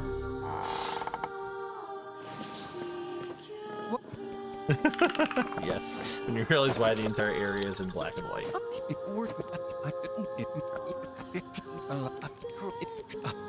I'm really sorry for all the trouble. My butler Alright, cares so so the much butler for is me. also not human, But which for is him why, to make you know, such he's probably outlandish not been turned to requests. stone. He is actually a robot. So now we're going to continue on our trek to find the sealed verse that may be here.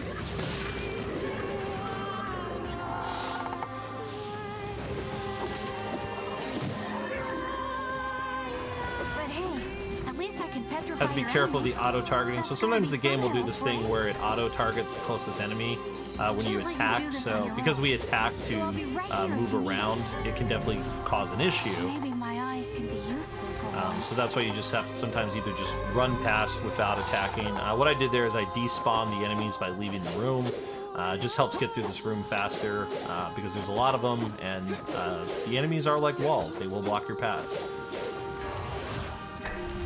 So avoid breaking the box. Sometimes I use the sphere here, knock the enemy down. Thankfully, the Emil RNG is working in our favor. He's freezing them pretty consistently. Looks like I'm being trapped. Okay, there we go.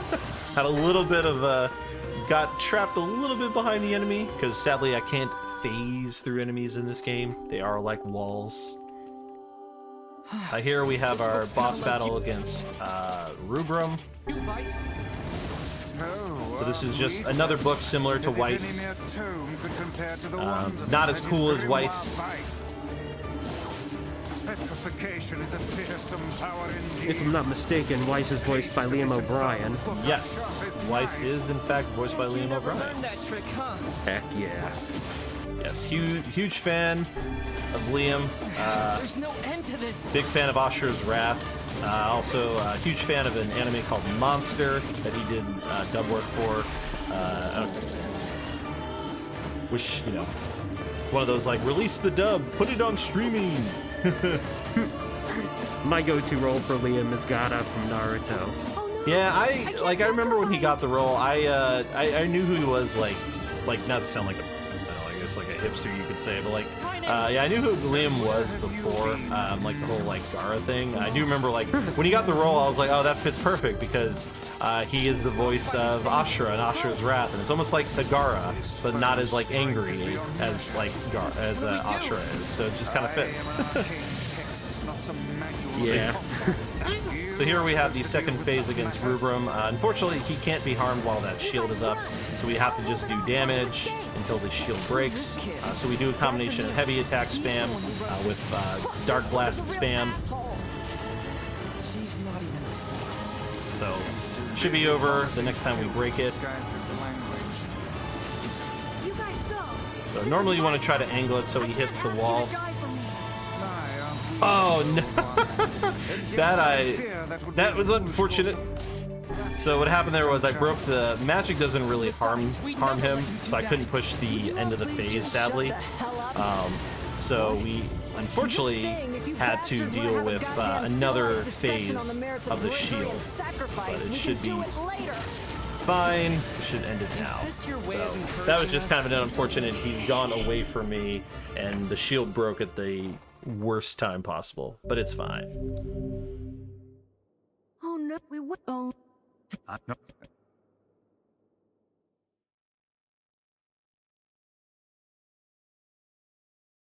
All right, well that's Rubrum.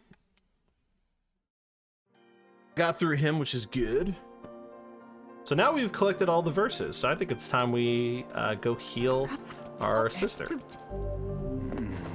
I saw you exchange some words with that Emil lad earlier. We've finally reached the end of our Hopefully it was quest. nothing inappropriate Oh snap! for a young We're man way his underestimate. age. Or are we? Uh-oh. I mean, surely this I mean, sure, I know you said something about growing up, but Yeah, calm down, I guys. mean, that might as well be the final boss, if nothing just that, huh? Yeah? No? Yeah, exactly. Only my acting was better, and, you know, I didn't allude to time skip where you grow up as an adult. Maybe I could have sold it more. I could have chewed the scenery. Dang. But yeah, so essentially what's going to happen here is we've got the verses. We're ready to kind of like finally explore the idea of getting her healed. But unfortunately, things don't, of course, go to plan. So what's going to happen here is I'm going to do a little more stuff around the village. Popola needs me to collect something called a vapor moss. And yeah, from there, Weaker and weaker every day. sadly, bad things are going to happen. Yes, but do not lose heart. And we're going to need to protect this village from invading forces.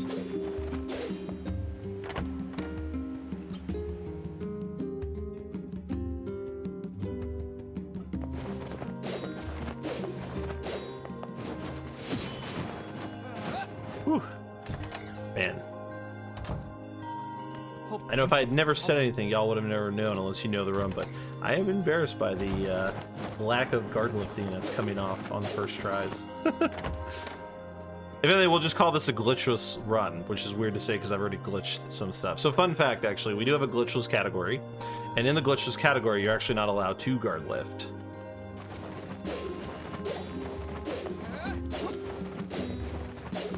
No, you're not responsible. It's just how the nature of my ability to run this game is. There's just days where the game is, for some reason, my hands are kinder to me on the actions, and other days when it's not. Nah, it's fine. Even if you didn't call attention to it, it would have been the same. I don't mind. The guard lifting is kind of a glitch. It is. So when I joined the community, these rules have been set forth before, but yeah, I guess you know, if there's anybody from the Nier community in chat who has a bit more insight into that decision making, but yeah, it was considered. It's considered a glitch, or at least a thing that leads to glitches, to my understanding, because of the way the guard lift works. There are places where you can push yourself through a like clip through things, or push yourself over, like, because you would gain enough height to go over an invisible wall, essentially. So that's why it's not allowed, because it's like, for instance, actually, I'm gonna be doing an example kind of it right now. Here the village is about to be attacked by some shades, and I'm going to use guard lift to try and skip some dialogue that I would normally hear by passing a certain point, because I'm going to jump up to a scalpel. Now, I've been doing it the entire run, but there's now an invisible wall where I would normally jump up to. So that's why it's considered like a glitch or a thing that leads the glitches, so it's not allowed. Normally I would go to the left like I've been doing and jump up by the like brown platform there, but I can't because of the invisible wall. So instead I have to do it over here and cut through here to get to the like kind of like dialogue skip that I'm looking for. So there I basically skipped some dialogue involving Popola, where she's like, "We're being attacked! No!" Did I read that right? This game takes place in 2010? I can't remember. I mean, I understand this is something that spawns off of a particular ending in Drakengard, but...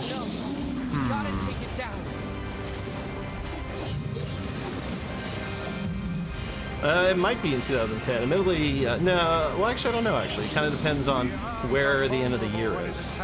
To be honest with you, because there's a 1400 time skip, a 1400 year time skip at the beginning of the run or the beginning of the game. Like after you do the prologue section. Oh wow! Like it skips 1,412 years into the future. Alright, so here we're fighting the Jack of Hearts, and so we use, again, a number of boosts to get through the battle as quickly as possible. So I do the strength pattern, where we go up to the arm, and then I rely on invisibility frames to make sure I get through that, and that is it for that. So now we're going to, once again... Whoop. So we're forced into the dialogue this time, so I did almost jump in the water, which would have been less than ideal, but it's fine. So we got the dialogue double, not the end of the world. So here we just fight fight Jack. And yes, the question earlier, the A is in parentheses because it's just a clever way of saying any percent for ending A instead of going like A any percent. Like the wording would probably be a little weird if written that way. Yeah, it just occurred to me that the 2010 was coming from a report written then. Now I'm starting to make a little more sense of the setting, timing here. Numbers. Yeah, gotta be careful when you take the hit. We're under leveled, so a lot of these hits can be potentially very fatal, as I'm apparently threading the line of fate by getting hit twice. You've learned how to swing that thing. I'm glad you noticed. Whoops, that's fine. So this is another one of those kind of like forced scripted moments. I actually can't end this battle until Jack here comes towards the library and is closer to the top of the hill. So here, a little minor break to just kind of stand around.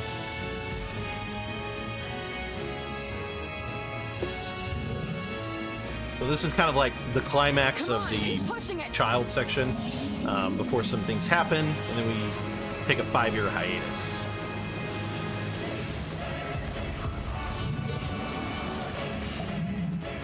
Now he's at the top, so we finish off.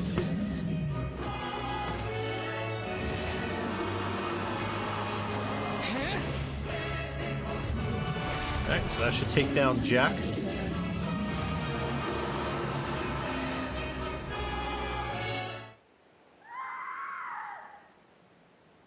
Oh no, Shade's in the library. Yona!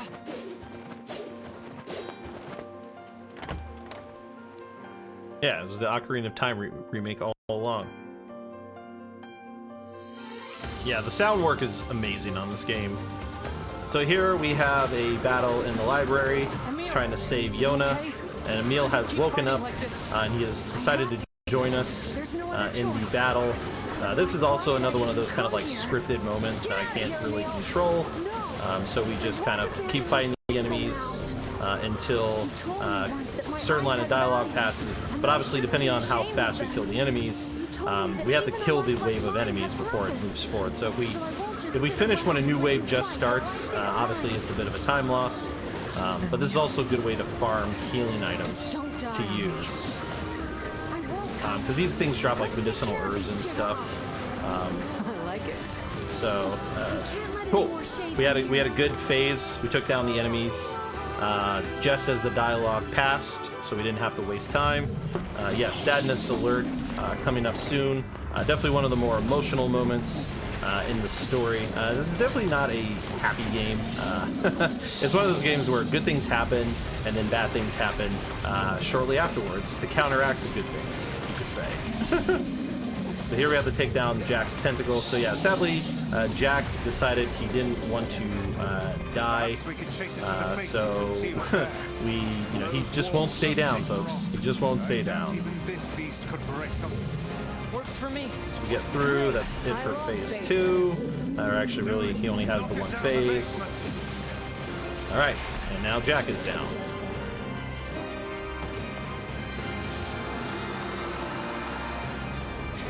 But sadly, that's not going to be all of it. We now have to deal with Grimoire, Noir, and the Shadow Lord who has appeared. Damn you. Our true memories are still there. So before we can fight Grimoire and Noir, we have to take out a couple waves of enemies. So we're going to use a strength item. We've been very lucky on drop rates with strength capsules this run.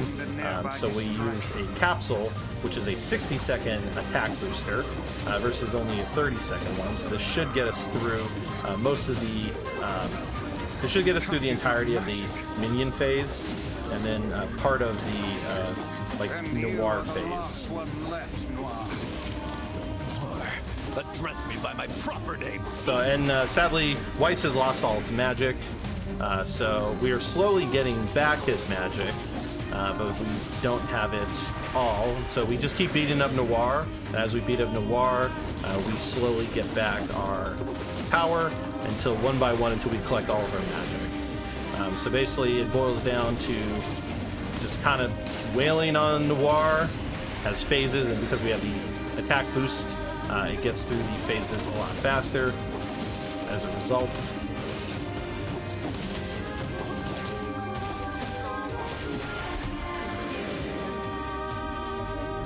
We're going to probably use another one here in a little bit, since we do have the extra one to use. Should be the last one. We have reclaimed my powers.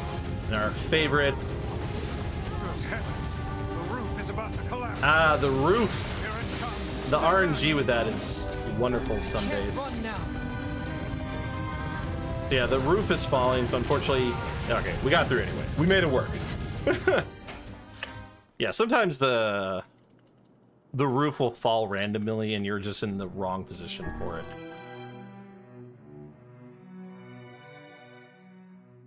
Well, that is the end of the child section. So unfortunately, our sister has been kidnapped by the Shadow Lord, and Kaine has chosen to sacrifice herself to keep Jack contained in the basement of the library. So Emil has used his powers to turn her to stone.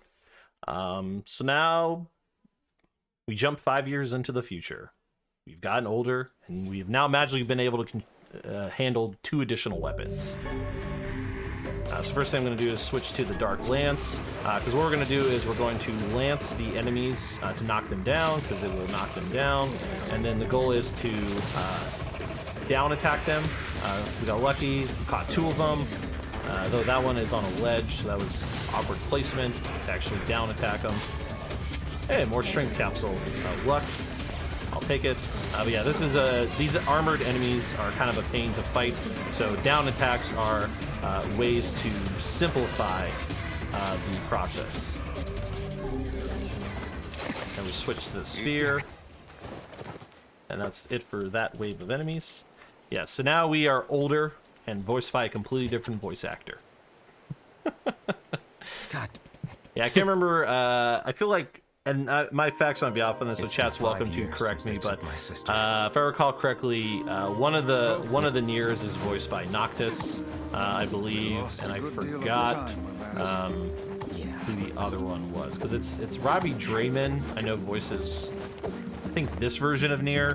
This is where my memory of voice actors is a little hazy, but I'll go ahead and do the research real quick, but I know for a fact that Papa Nier was Jameson Price, and that would be Sojiro Sakura, Persona 5 fan. So that's yeah. Jameson is a wonderful VA, by the way. I love Jameson Price. He's also Iron Tiger in Blaze Blue.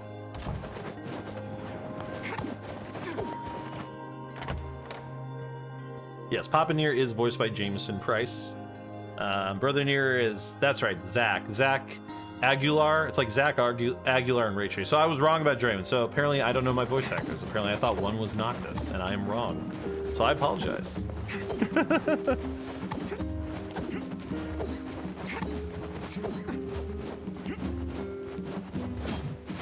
Alright. The time has passed, and in those 5 years, apparently Emil has figured something out, and so sends a letter to Popola, and we decide to go check on...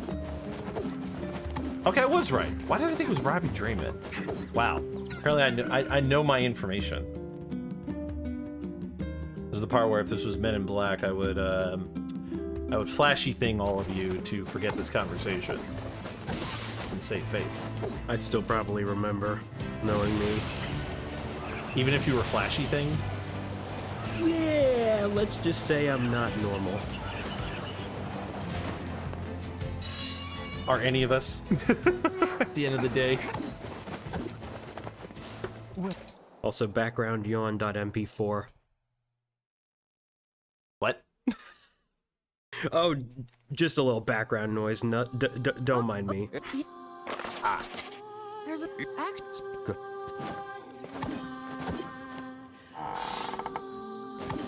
If this room truly contains the power to So here we are back in the manor. So we've learned that there may be something that can not only cure his eyes, but save Kaine from her petrification.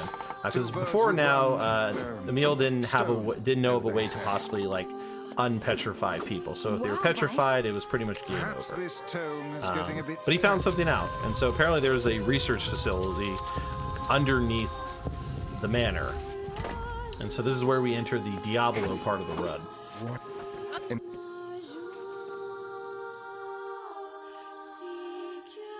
Oolong and Super. So here we're going, here we'll have to do a bit of an escort mission. So the way this area works is, Emil has to fall with us. So we can't get too far away from Emil. So occasionally you might see moments where I start jumping in place, waiting a little bit before the, triggering the enemy spawns. So I have a better shot at picking up this item.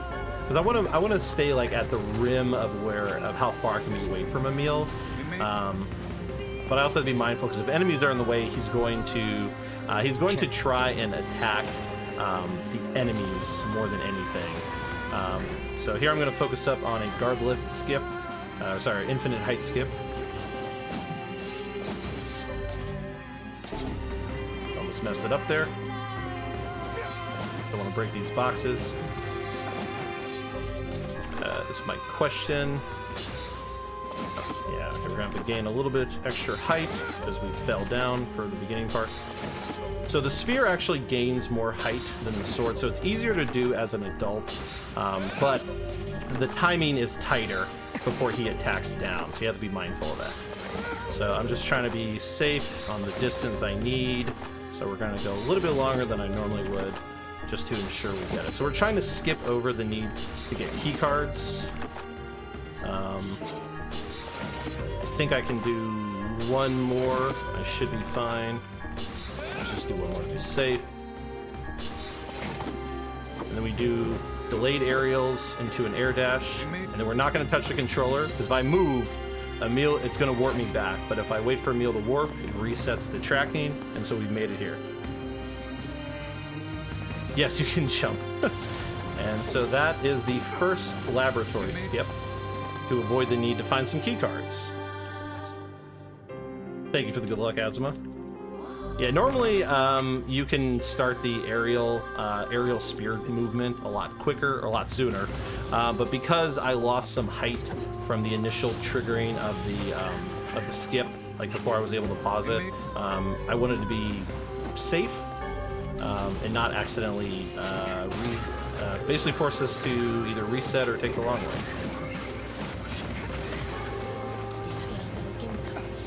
So here we reset the encounter so we don't have a bunch of enemies down our throat. We do kill the first grouping here, so that way Emil doesn't get caught up, because he will a lot of times focus on the enemy and not follow me, and so that's what leads to a lot of times delays and him getting close and such, because his RNG on like when he freezes enemies will vary. We're gonna heal. Oops, sorry. Alright, we're gonna do another one here. Alright, started that one a little bit sooner. So this one I have to go until I'm off screen. And then I'll be over the wall. Yeah, this saves time from having to run along a path and find key cards because they're in boxes or on enemies and stuff like that. But once we are, I think one more should be enough. Alright, we should be good. Are we good to make a quick update? Yes. Alright, coolio. Well, I would like to bring to attention that we have a new bid war that just recently opened up. Now, as some of you may know, the run coming up next will be Wandersong, a race between Alfina and we have Za. Afterward will be The Legend of Zelda The Wind Waker HD by Taco Guy. It's no manual Super Swim All Dungeons, and we've just opened up a bid war to determine the file name. So if you'd like to chip in any monetary amount toward that and any suggestion, it should be in the lead. Let's see what we can come up with for that one. Yeah. Definitely see what we can come up with. Alright, so we've got... Oh yeah, and just a reminder that if you'd like to see any and all naming options, type in !names in the chat and you should get a link to our little document that should be able to inform you of such. Nice. Let's definitely get those name bids in. As well as any other incentives that have currently opened up. So here we're done with all the infinite height skipping, so we got through on the second one, thankfully. So now we're just progressing through the rest of the area. So throughout here, if you're reading the story, you're finding out more information about this project and this whole thing that like Emil was apparently part of, and his like sister that made them the way they were.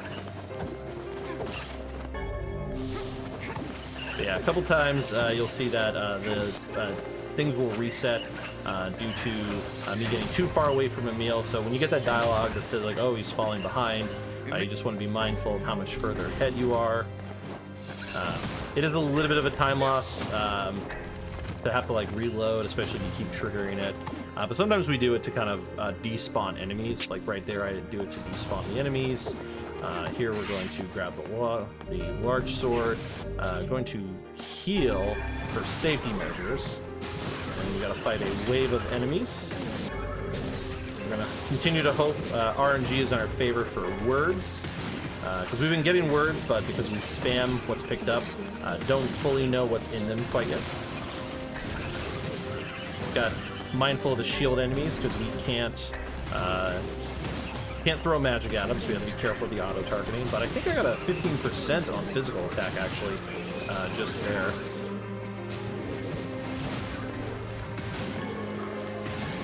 And actually, we need to get the dark wall for the next enemy. It's the second time I've had an enemy get stuck behind a wall. Alright. So here we use this to kind of null and void all damage for a period of time.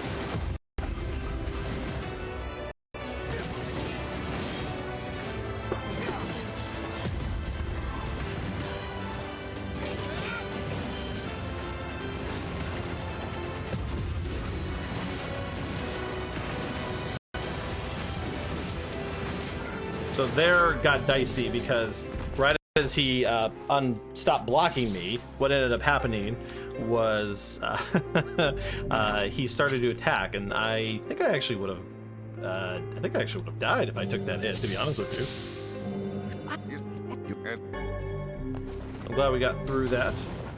So here we're going to equip the Beast Bane, and then we're going to do a menu and do, this is where we find out what kind of magic words we were blessed with. And it looks like we got a 10% magic boost this run. Awesome. So that's going to help increase some of our magic power, and we just kind of assign everything magic-wise. But I think it's time to say hi to Emil's sister.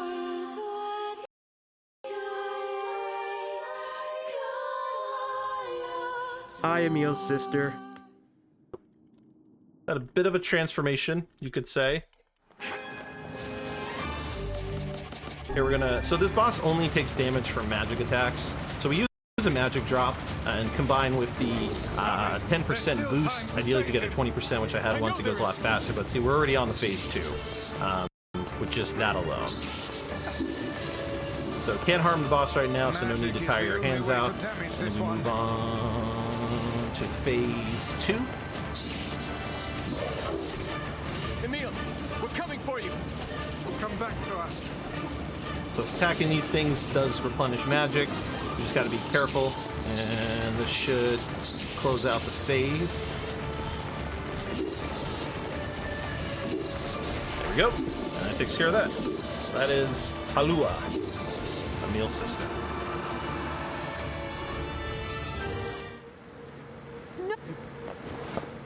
By the way, we didn't see it in the cutscene, but Emil was eaten by his sister prior to that battle.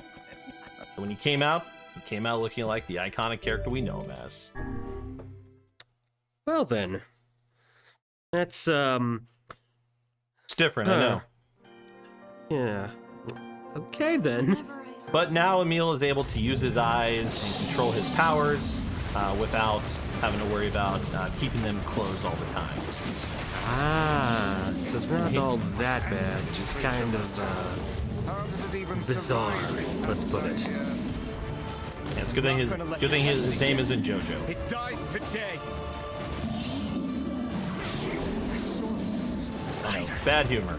Got a little bit unlucky with enemy placement RNG there. Jack tentacles were through the walls, we couldn't really hit them. But here we have our final rematch with Jack to finish him off. Oh, this is gonna be interesting. His head might be in an awkward place. Okay, wasn't too awkward. But we've unfrozen Kaine, and so Jack was still alive, of course, so now we've decided to finally take him down for good. Alive. And he is out for commission. Out for commission, that doesn't make sense. Alright, so coming up here is the only unskippable cutscene in the entire game. It's a two-parter. In the OG game, it was one long cutscene. There's a small little dialogue break in between, though. Emil's unflagging kindness. Our reunion was a happy one. Yes, as wash over us like rain. Niathus says in chat, if you play the game casually and actually watch the cutscenes, it's in a very emotionally driven game.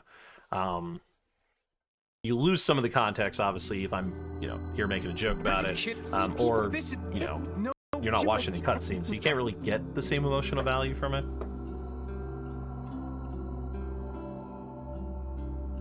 But yeah, so we spam some more dialogue, and then a few more unskippable, cutscene dialogues.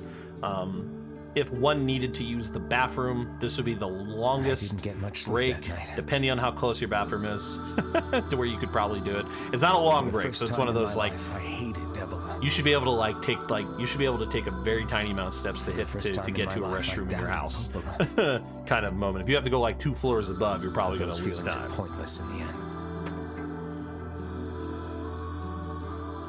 They said and did what they did for the sake of the village.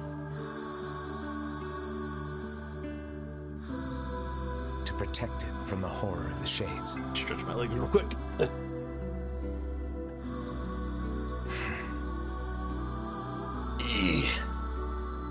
Really, how can I blame Devila and Popola? You know, while this is going on, this is probably a end, good I'm just idea as to bad. remind everybody what we are raising money for. Yeah, go for it. Because I never once So, stopped to think for about those of kindly you, in a meal so for those of you that might be just recently joining us, this is No Holidays Allowed 2021, and as always, we are raising money for Go Rescue. Now, what is Go Rescue, you might be wondering? Well, in 2011, a local woman named Georgia Obernoz lost her home, and her only focus became how to prevent her family dogs from going back to animal control.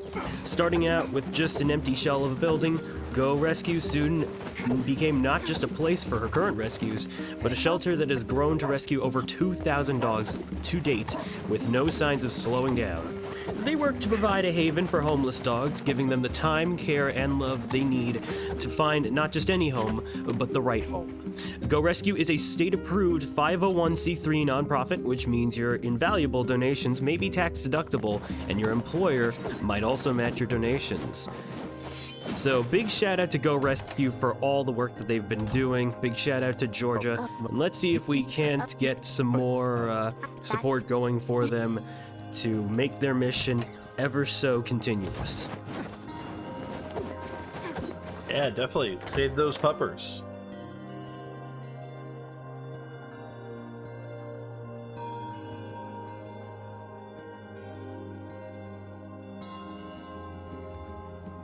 The path of Alright, so here is where... So Yona, of course, is still missing.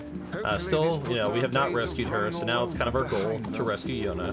So we decide to reinvestigate the Lost Shrine, because we find out from Popla that the boat guy, the red-bagged man from earlier, operates a boat, basically the bridge. I'm forgetting at the moment in the context of the story, but basically in the span of 5 years, the path of the water, or the waterway, has completed. So now we can actually take a boat to a back entrance over here that will lead us to the Lost Shrine, which is where the Shadow Lord's castle is apparently at.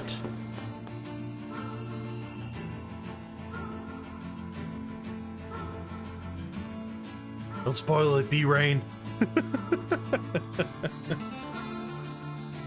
We'll get to that.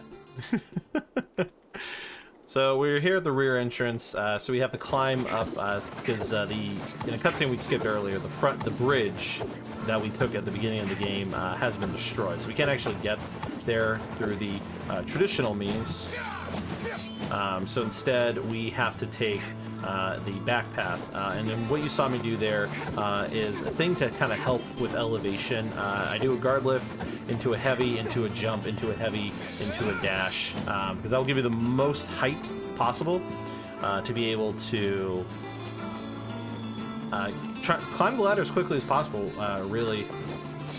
So sometimes, you know, if I don't get it, we just try again. So got it there, second try.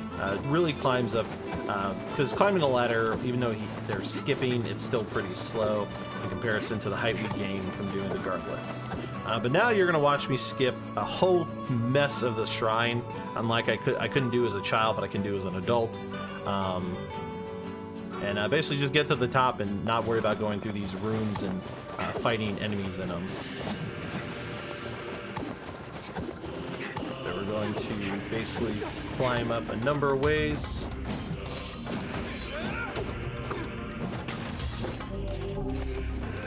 And then I'm going to clip through the ladder that I talked about earlier, like that. And now we're basically at the top already.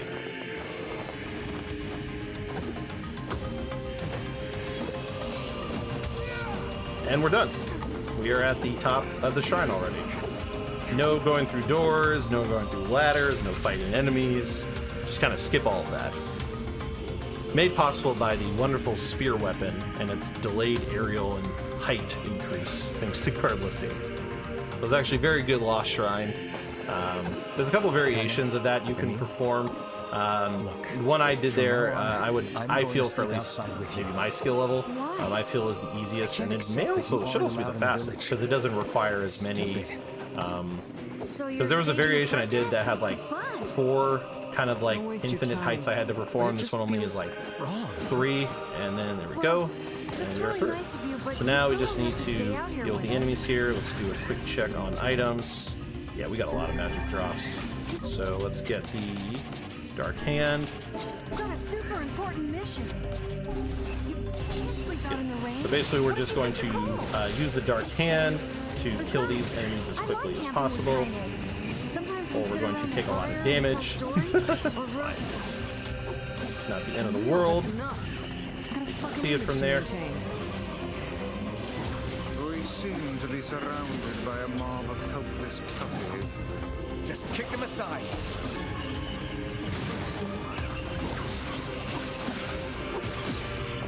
There's one more over here.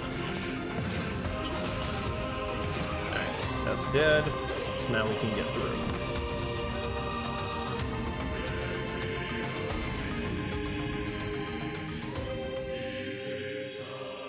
You both impressed and mad. Thank you. What's going on? There's dust. So here we are fighting our friend Hansel, basically the one who survived. Actually, I can't remember. I think this one's actually Gretel, if I remember correctly. So not down. So in this first phase, basically it just does these attacks. So I can't stay too close forever, because what will happen there is a shield. There we go, got it. So I have to like kind of attack. When the attack stops, I run away, so the bubble will come down sooner, so we can get through phase 1. So now we are in phase 2. Phase 2, we got the Beyblade RNG. Unfortunately, that's fine. So not a whole lot I can do here. I can attack with the magic in the meantime until it is necessary. So we're going to use our last magic drop because we'll be shopping soonish. Right when we are on the cusp of pushing the phase, but that's fine.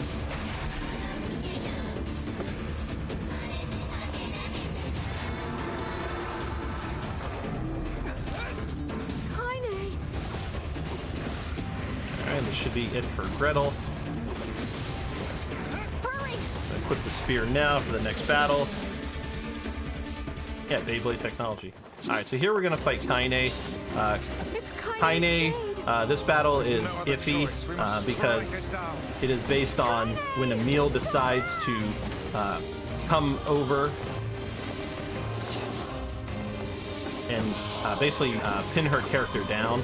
So if he wants to be a little... Hey, we actually got Fast Kaine. You know what? I'll take it.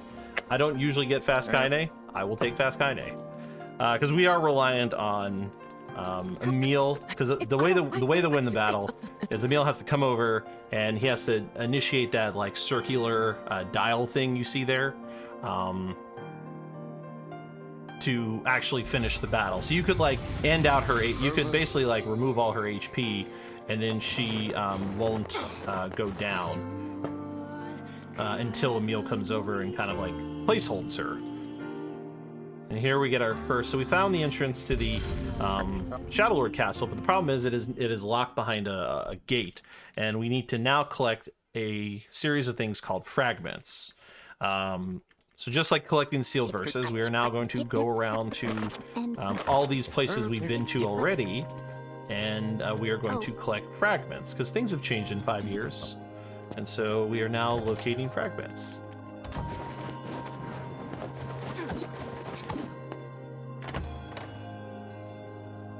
We're gonna make our first stop over at the junk heap. Yeah, exactly, it's the cast-hold person. Alright, so here it's very important, and I've made this mistake before. It is very important that I pick the right dialogue for the correct pathing. If I accidentally pick the wrong dialogue choice, then it is going to completely mess everything up in terms of the order of operations. In how, like in like the order in which I do things, because there's like a specific order we want to do things to optimize the battles as much as possible.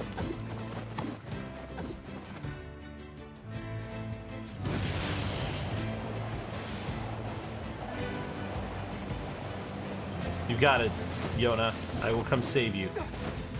What's going on, Mash? Whoop, that's awkward times 2. Okay. Third time's a charm, though it's tough to say. That would have been quicker to just take the ladder after the first fail, but it's fine. We got to the top anyway. Probably about the same in reality.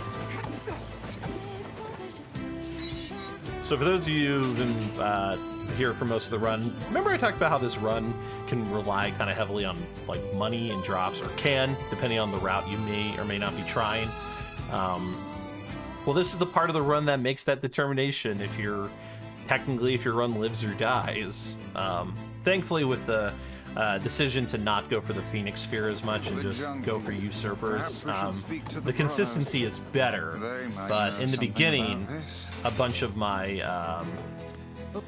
runs would have some very awkward middle moments because like I would have like really bad drops here in this area.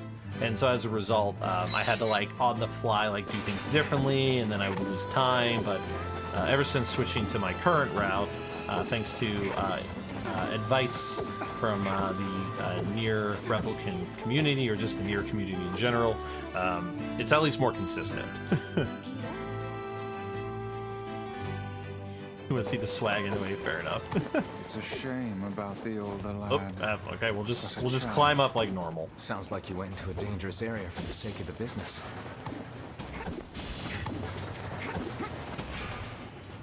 All right.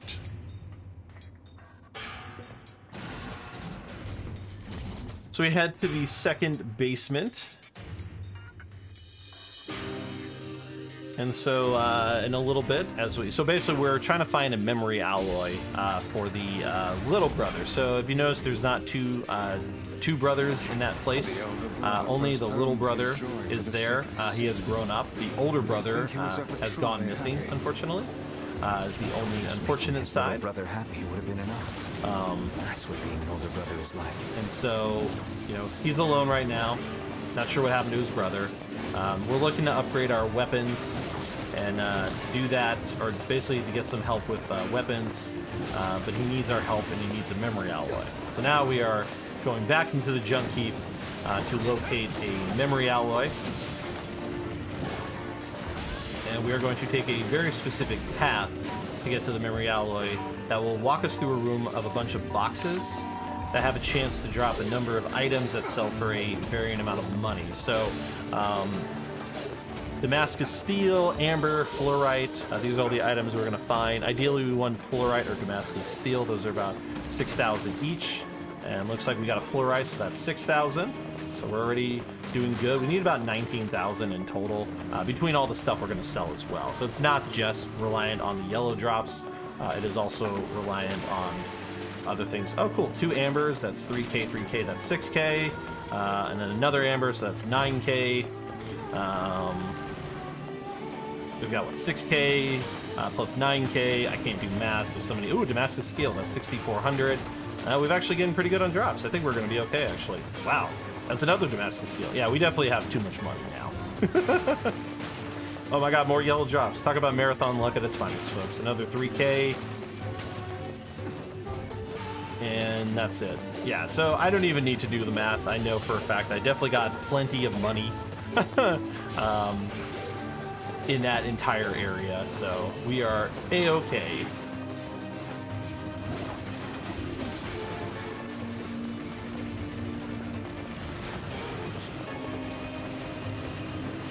Thank you, Deed. Ladies and folks, my personal math teacher right there, Deed. No, I'm kidding. He's just much better at math than I am. But yeah, apparently I got 30,800 according to Deed. So yeah, I have more than enough money to get the weapon I need and probably get some extra buffs as well. So that'll allow me to be a little more, not a little more frugal, less frugal about how I use my items. Personal math teacher, though. Sounds interesting. And if I'm not mistaken, is Deedlit in reference to the elf of Record of Lodos War? I believe yes. That is what he has told me. That's pretty cool. And for those unaware, Record of Lodos War Deedlit and Wonder Labyrinth is coming to consoles in 2 days from now, so that should be interesting. Oh, I didn't realize it was coming in 2 days. Nice. Oh yeah, I thought they delayed one of the versions.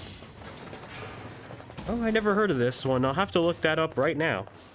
Yeah, take a look. I think I heard the Switch version is delayed actually. I don't know if like it was coming to other things, but I'm fairly certain one of them was delayed.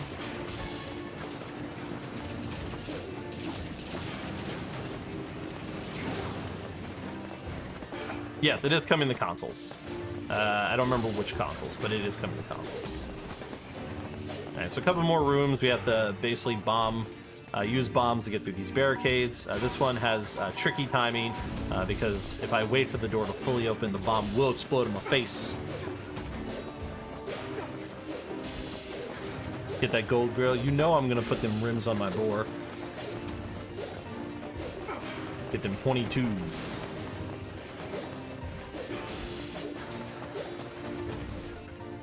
Alright, and now we got our memory alloy, so we're gonna leave. Now, we're not gonna find a verse here. This is just kind of setting up some preliminary. Plus, this is what's gonna get us the money. So when we go to Seafront, because the next goal is to go back to the beach town and do the new content that is actually new for this version of the game. So in the original Nier game, you could only not that you could only, but the game only made you go to Seafront one time for story purposes. In this version, you go to the story, you go to Seafront 3 times, and the third time you go here as an adult, it is the most not up to date, but the newest piece of content. It's going to be a series. It's a shipwreck. There is now a giant boat that has crashed onto the beach, and we're going to explore it because the boat guy, the man with the red bag, has gone missing. So I almost overspammed. We need to speak the Popola to trigger it. I almost overspammed and sent us on a completely different path, which would be fine. It would just mess up some timing for certain things, but yes, Louise is mandatory in the speedrun. So Louise is the name of the boss battle at the end of the section we're getting ready to do. Yes, Louise is a very tragic character. If I recall correctly, this section is based off of a short story or some written form of Nier lore called the Mermaid Tale. I think if I recall correctly. I'm sure somebody in chat probably knows better than I do on the history, but yeah, it's based on some existing like content. Alright, I did the research and I can confirm that the digital Switch Western version of Deedlit and Wonder Labyrinth has been delayed until January 28th of next year. That's not too bad. It's like a month.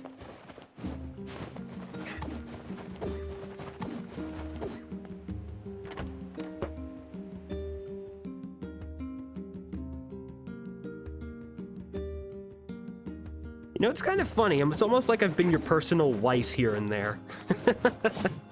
In a way. In a way. And I think, am I understanding correctly? I think you're hosting during my other run.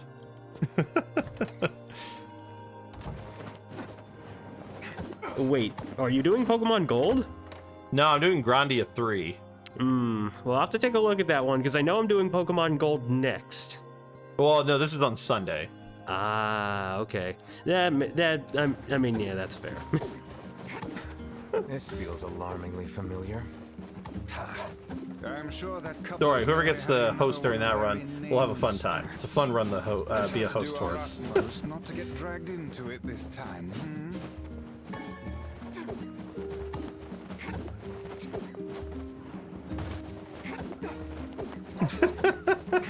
That's a good one, Azuma. So here we are, making our way downtown, walking fast. Base is passed, and I'm home at last.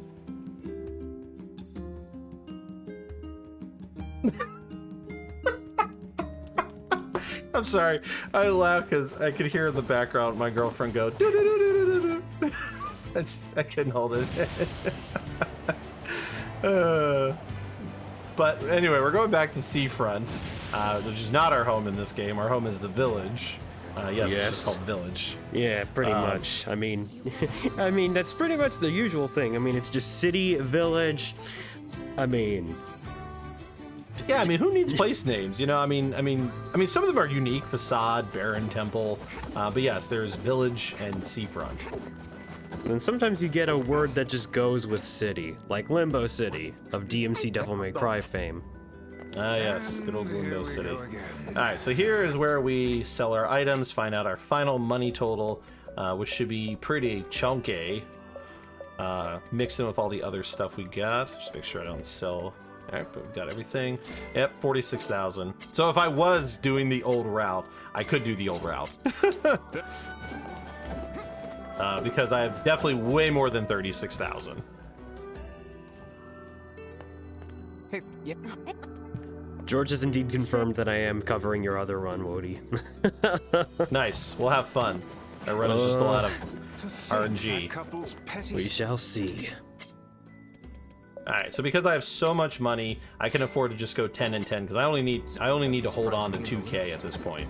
Because I need at least 2,000, and I'm only going to earn about 1,000 between now and the upgrade opportunity, because we're going to upgrade the weapon I'm using, the Usurper's Spear. We need 1,000 to buy an iron ore if we didn't decide to keep a drop we had, which I chose not to. The southern plains And 1,000 to actually upgrade it.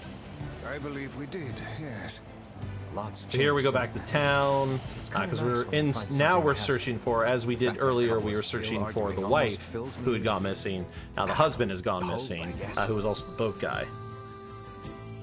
The best village track. Oh yeah, it's gonna be so much fun.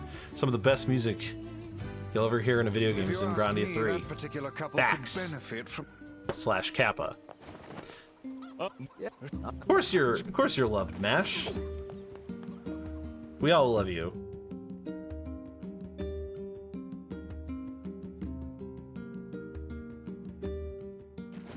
Alright, so now we've talked to the guard, so it's basically given us a hint that we need to go back to Seafront, because he had not come that way. So we're going back to Seafront, because he couldn't be anywhere else, apparently. This is where we're going to get to experience new content, like I said, for this version of the game. I'm not big on writing. It always takes me forever to figure out what I want to say. I know you're role-playing. You're role-playing as Yona. I picked that up. I'm just not good at it. What's to figure out? I may or may not be distracted by something that's happening currently. Their soul upon the canvas of the page. That, or I'm just like on full autopilot and I don't know what's happening. I'll wake up in an hour and be like, where was I? Where was I? Why do I suddenly at the end of Nier? A shipwreck, is it? I suppose we might as well investigate. Oh, you know what? I now know. Yeah, I see it now. I didn't. I couldn't see the image of your emote to tell that was Louise. What? So here, a giant ship has shipwrecked on the beach of Seafront. And so we're going to investigate it and see if we can find our missing boat dude with the red bag. I mean, we never learn his name, he's just man with the red bag. So let's see if we can find the man with the red bag. So this section is kind of like, so it's like a side scroller. So there's no, sadly, running, evading, no attacking even. So this one I literally just run. I just like walk fast, run through. And if you were playing this casually, there's a lot of like little things you can interact with for lore and more context of kind of what's going on here and the kind of like tragic story of Louise. But we're only going to interact with the specific things that we need to.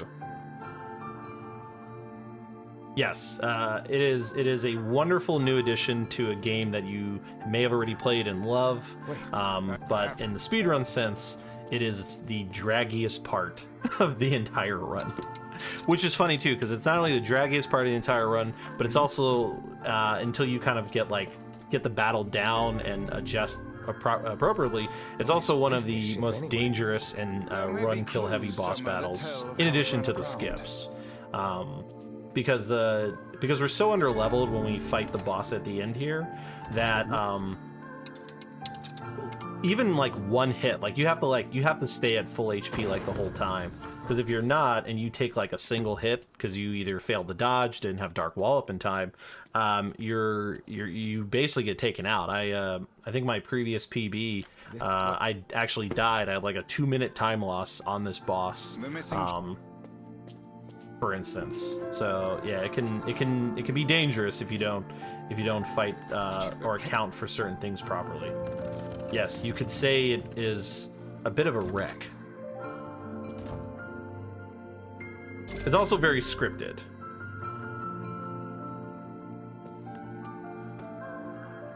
Yeah, it's a huge scripted battle. You'll see. At least phase 2 is. So realistically, the goal is you need to get a phase 2. You can get through phase 1.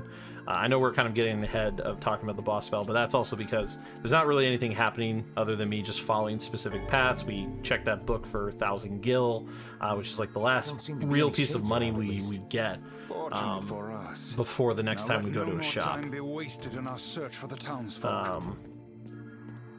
But yeah, the battle's rough. I can agree with that sentiment, Mash. I just think it's a drag. It's just very slow. Hey, what's up, Shiner? Yes, it is, because we did not fail to skip and have to do the part like we did on Thursday.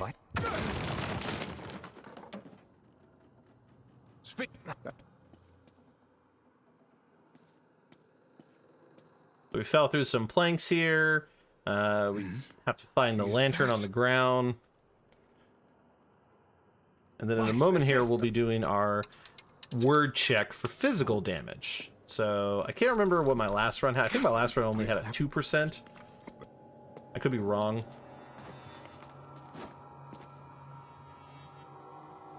On the subject of pacing, how would you say the run is doing in compared to the... I heard this is a very... I am 7 minutes ahead of my PB, which is a 3:57. Oh, that's pretty sweet. Well, let's hope it keeps going then. This is great luck. Yes. Sadly, what is not great luck is attack damage. I have a 2% word, so it's going to be one of those runs, which is fine.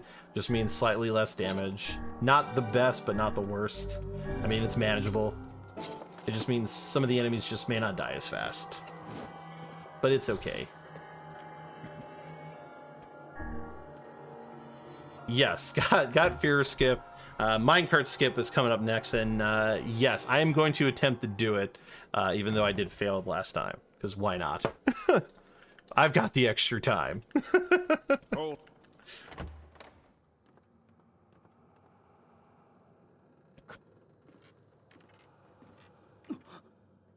So here we've reached the end. We found the little girl who's been kind of around, and we found the postman. Stay the hell away from... Nah, no worries. I ain't gonna lose any. Not gonna lose it all towards the end. We should be fine. Alright, so we're going to do a brief menu. We need the wall, and then we need to equip our new weapon. They're in the way.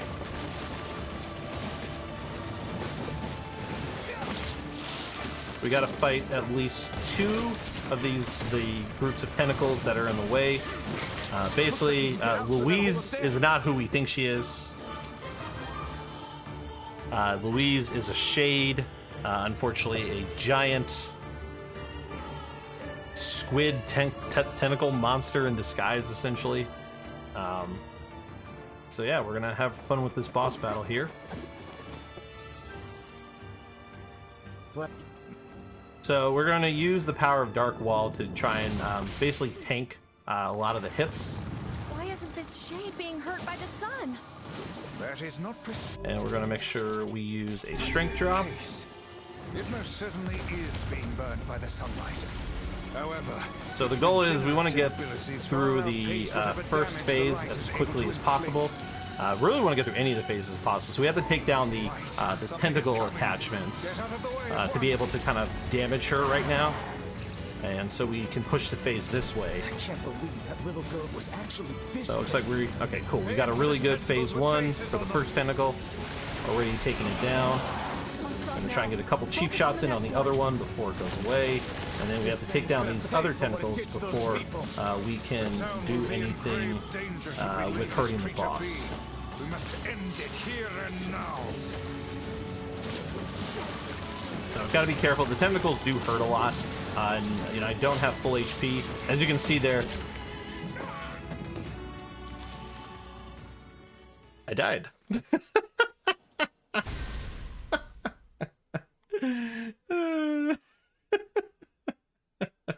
That's fine. That's what I get for getting too close to the. Why isn't this shade being hurt by the sun?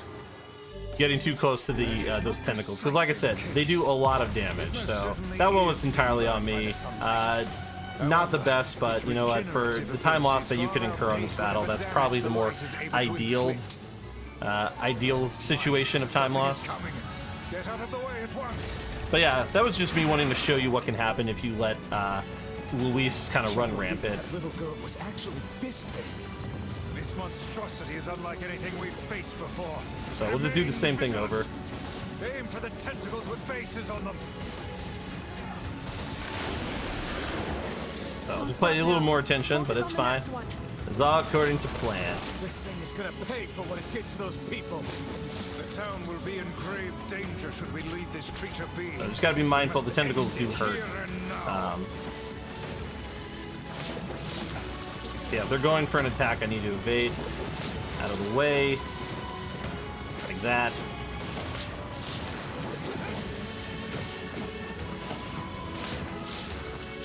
Alright, so we're gonna put the shield up again.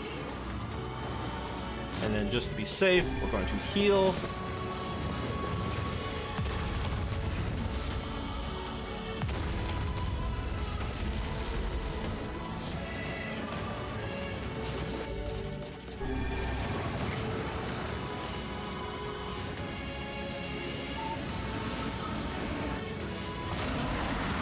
So normally you don't want to tank, so you can only tank that hit. That is actually an instant death if I was to tank it normally. But because we had the shield up, we were okay.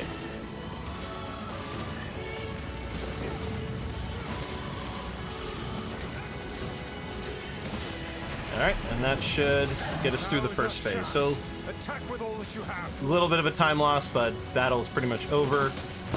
So the battle's not done. That's just phase 1. But phase 2 is scripted, so it's literally just survive until a certain point. To think it could recover from such a grievous wound. Ordinary attacks aren't gonna do shit against this thing. Here it comes. Dodge!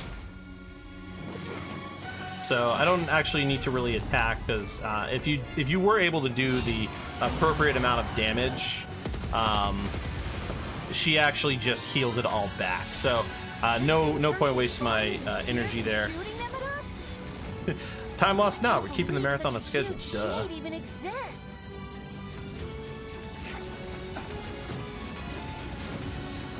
So here we just have to dodge this. So we only have to dodge a couple waves of attacks before the cutscene triggers. Because like I said, this is all scripted. You literally cannot win the battle.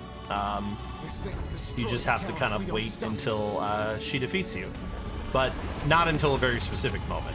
Like, if I die right now because I don't dodge these hits, then I would, like, have to redo this entire section. And this is a huge time loss to die on due to the nature of the scripted nature. And ladies and gentlemen, this is redundancy at its finest. The number of spears flying our way is increasing. Yeah, I can see that. Damn it. Yeah, thanks. Yeah, checkpoints aren't too bad for deaths in most cases. So while we did lose time, it wasn't like it completely knock us out of commission. And even then, over my like current split, like we're actually not going to lose a huge chunk of time. We will be in grave danger if it unleashes that attack. We must stop it.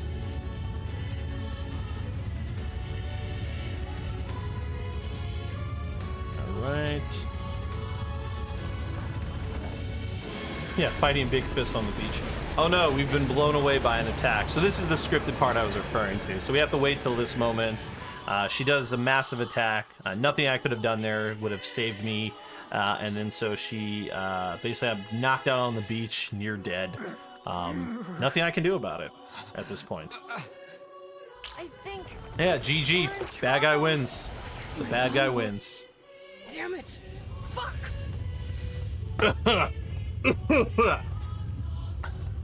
What was that? Alright, and then skip the cutscene. Focus on the source. And then she gives up. He gets angry at her.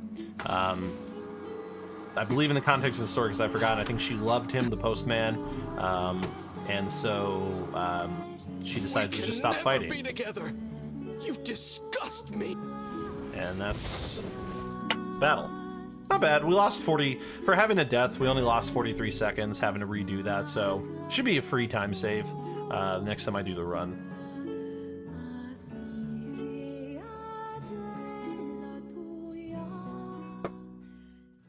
So a week has passed.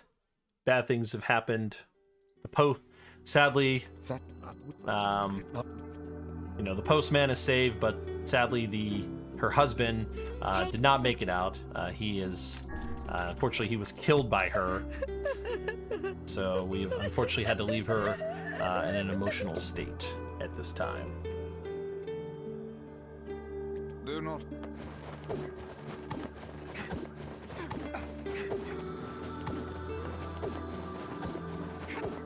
So we have acquired a sealed verse for this section.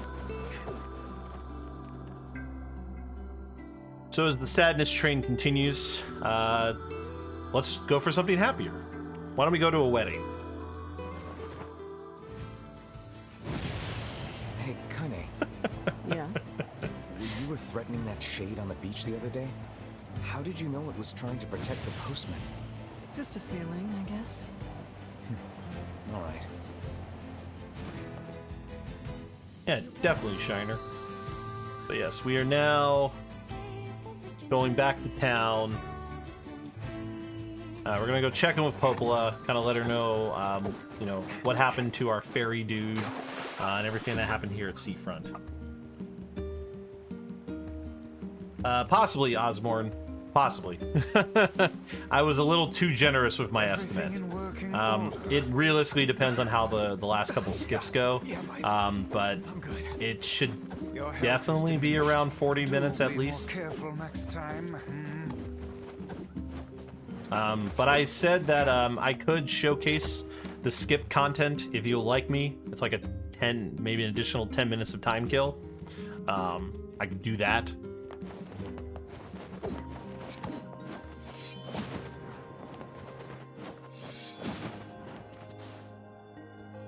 More like 50 minutes. I mean, my current pace is a 350. Oh, sit up. Even without those we have lost, the world relentlessly continues to turn. Yeah, nothing bad happens at weddings, totally. But yeah, we went to Popola. We told her what happened at the seafront with the fairy dude and everything. And so we are continuing on with our daily life of looking for these fragments. But what's this? We apparently got a invitation to the King of Facade's wedding. You know, 5 years have passed. Little dude has grown up. Apparently, he feels it is time to get married. And so we are going to his wedding. So let's head to the desert. Let's head to Facade. Yay, weddings! Yeah, yay weddings. The moment of happiness for the king and his bride.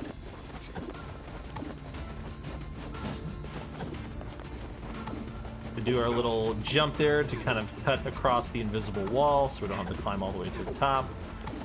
We're gonna once again avoid going anywhere near those monuments so we don't trigger the dialogue cutscene of us pointing out, be like, hey, what are these things here? Maybe they can be used for something. Well, we can certainly guess what they've been eating.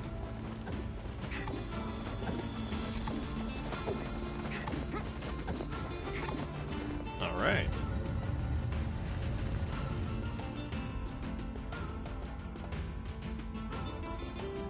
So in old routes, this is the part where we would go and buy the Phoenix Sphere if we had enough money for it, which was like 36,000 something. But not routed anymore, just because of inconsistencies, and it became a gamble of like, am I gonna get lucky and earn a lot of money inside the junk heap, or is the game gonna be like, haha, like Nelson from The Simpsons? Because I've definitely had those runs where I've had like 34,000. I would be like 1,000 short. So I do prefer this route. It's more consistent, and it's, you know, not. I mean, mind you, you could still get a really bad junk heap and get like no money whatsoever, but it's not as common to be like unable to buy the weapon. You may have to like sacrifice buffs in place of the weapon, which is why I buy the weapon first. But then that just means slower fights.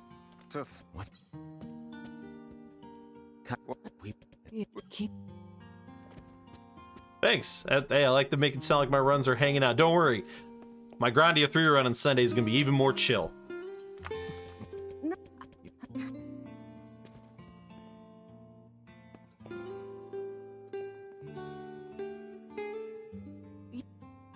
Alright, so we're going to go check on the king. Get the wedding started. In case you didn't catch it, the king's bride-to-be is Fira. Yeah, even though we skipped Fira, she's still around. Two fell in love, and now they're getting married. It's a wonderful day for all.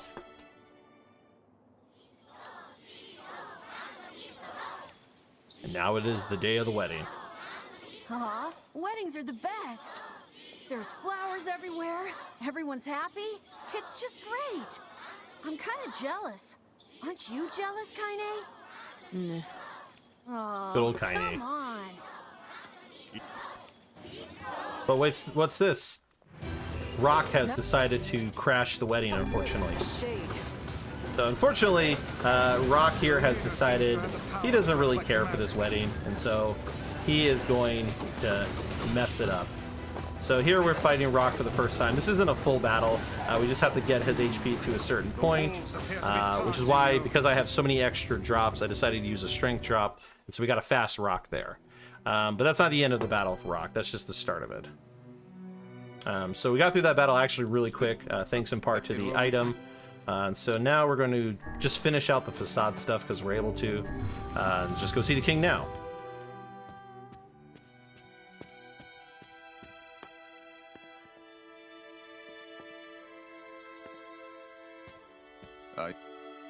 So the king wants his revenge on Rock. Oh no, don't tell me Rock did what I think it did.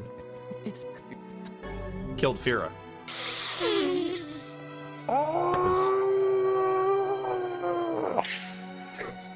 Because that is sadly Nier in a nutshell, y'all. Any moment of happiness. I remember when I played this game in 2010, I'd play it and I'd be like, oh, yo, that's dope. I'd be like, man, every time something good happens in this game, something bad happens in this game.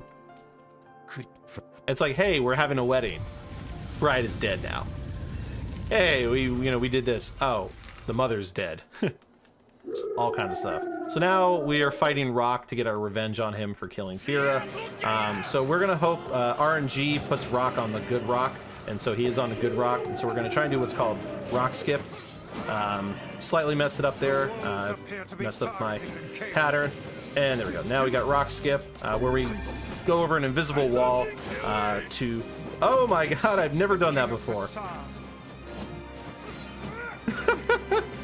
That's fine. Okay, now we're back on the rock. Sadly, that might cause me a time loss that I saved from before, but it's fine. So we do this. Nah, it's fine. I made it work. So I guess you could say that's can never happened before. No, that has happened before. Oh, actually, no, that one hasn't happened before. I take that back. That has never happened before. But we weaken Rock down to as little HP as possible, and then from here we can't actually kill Rock until all the little wolves that he summons are dealt with. So we use a magic drop to boost our magic power, and then we just run around basically spamming Dark Blast, just being mindful of the targeting. Get a level up in the middle, which brings back all of our magic power, thankfully. So once all the wolves go down, we'll be able to finish Rock off. He's going to heal for a little bit, so you can't put him down to like 1 HP, which is the only kind of like unfortunate side of it.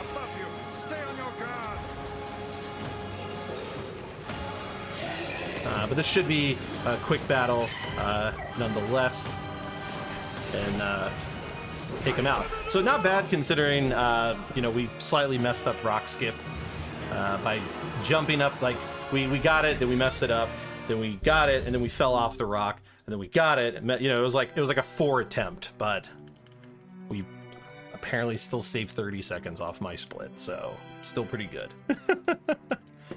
Thank you, Alfina.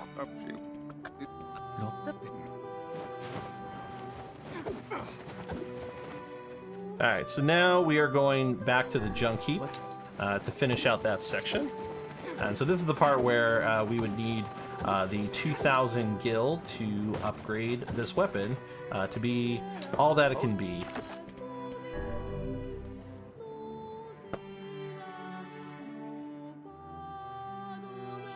What, y'all don't Naruto run on your own? I just do that on my day-to-day. Now, how many people here are picturing me Naruto running in real life? You're welcome. Alright, so we're back at the junk heap. Decided to check for a letter. This time we have a letter that our requested upgrade has been completed. So now we're going to go back to the junk heap and pick up a weapon that we're never going to use, but, you know, it's for story purposes. But I would say if you wanted to talk about anything with the marathon, incentives, probably now's a good time. I'm not really doing anything other than going back to the junk heap for now.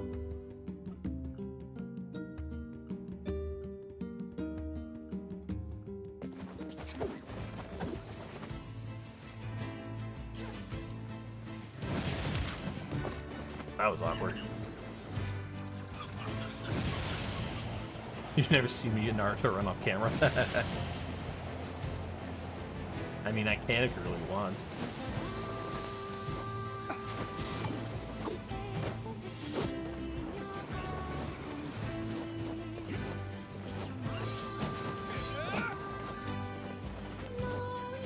But yeah, I would say, as you know, at No Holidays Allowed, we are here helping raise money for Go Rescue Pet Foundation. Plenty of donation incentives and bid wars going on. Feel free to hit exclamation point donate, I believe, to bring up the link and such. And yeah, take a look at some wonderful incentives and help save those puppers.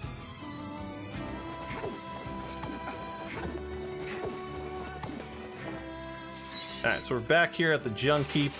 We're going to talk to the brother. We have to do this before going into the junk heap, because if we do it afterwards, we will not be able to. Because let's just say some things are going to happen that are going to prevent me from upgrading weapons until I do a New Game Plus. Alright, so first we talk to him to buy an iron ore, and then we are going to upgrade the weapon. It's the only weapon we upgrade, because it's an easy upgrade of just one item. And then we are going back in. Basically, he's hoping to find out what's going on with his little brother, and so we are doing that. So I decided to go investigate, see if we can figure it out. I realized there was a question in chat. Yes, we can use the Yorha weapons, and they are actually good to use in the early parts of the run before we buy some of the more stronger weapons. Because they do have a higher attack power, but unfortunately they have 0 magic power, so they're not good once you get the Lily Leaf Sword. So they're handy from the beginning of the run until you get the Lily Leaf Sword. So they're good for like the Hansel and Gretel and Forest Shrine section.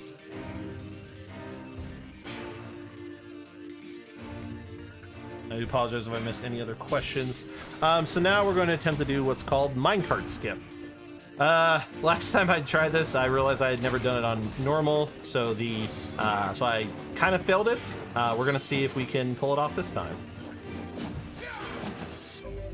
So let's find out. Why not try again? And not assume too much, so we'll give it another shot. The reason why I failed it last time is because we have to use magic to prevent ourselves from dying from fall damage, and unfortunately what happened there was magic comes back not as fast on normal, and so as a result the timing was like a split second away and it got me killed, unfortunately. But we're just gonna try it again, because why not? That's what we do here. So we're going to climb kind of above this railing you see here. So unfortunately, if you like on-rail sections with minecarts, you will not see that.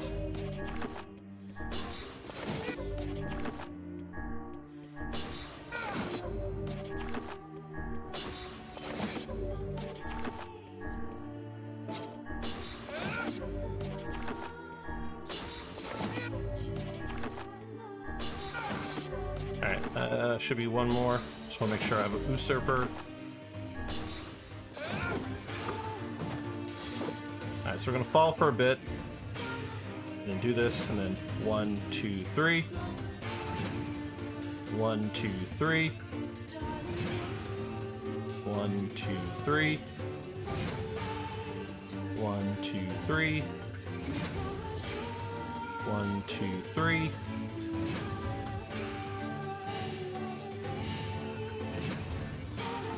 I think if I just spam the LB, I should be fine. Because the minute I have enough, it will use it. Yeah, this seems like it's working. Alright, so ideally I'm floating to the zone out point, which is over here by the arrow. So we're almost there. And we got it! Minecart skip, baby! There, we just float to the zone trigger point and call it a day. There you have it, chat. He did it. We got the skip of the minecarts.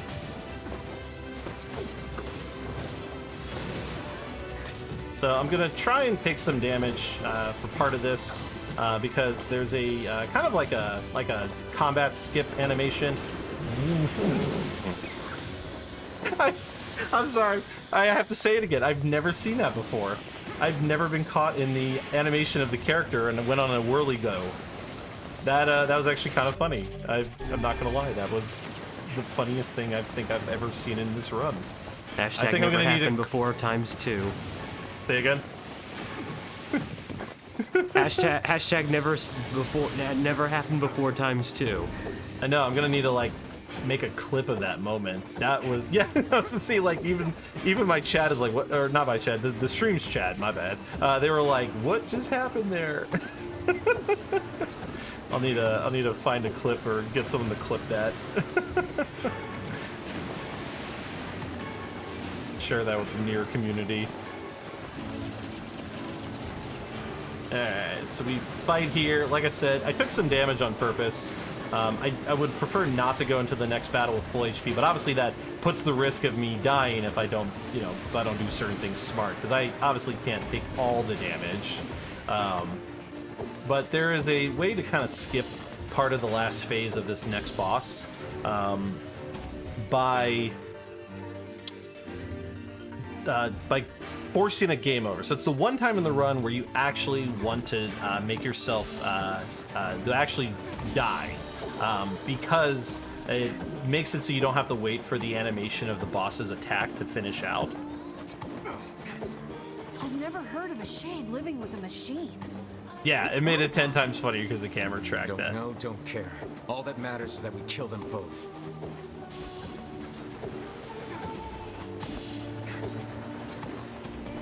Alright, so we should be just close to Beepy.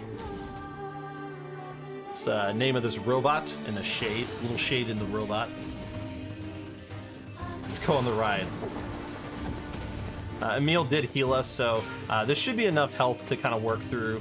the initial phase. I'm going to actually wait, because I can't remember if that transfers through the cutscene. I think it does.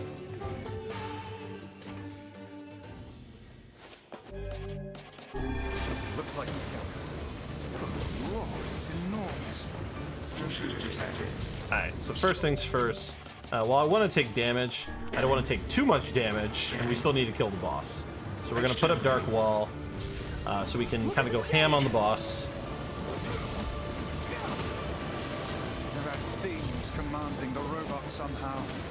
Aim for the legs. Knock it down. Take out the shade.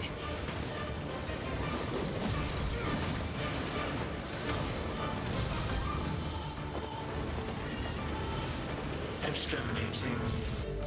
Ing, ing, ing, ing. Must defend my mission. Oh, damn it. Like I said, I want to take damage, but... It's a shade! Okay, that is probably enough on the damage side. So, actually perfect. We pushed the phase. So yeah, that actually works out. This thing can transform? Now we want to beat up this boss as fast as possible.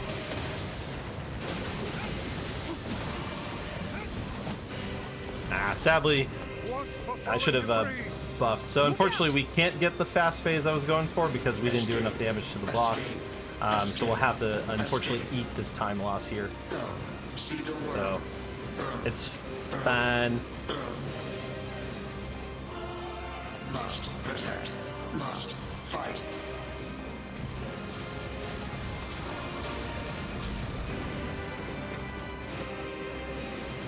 Alright, so now the boss is down, so we're going to still try to run off the edge as quickly as possible to get through this phase. I think one more should be enough. Maybe, okay, now one more. Okay.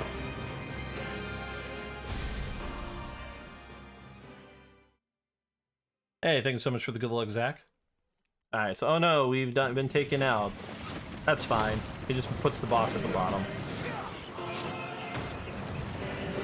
And that's it. That's BP and the robot. Or P-33. I like to call it BP. Sorry, BP in the shade. BP's the robot. So Gideon shows up. He's angry. His little brother's been killed. Or his older brother's been killed. I forgot that. Gideon's the little brother. Nice.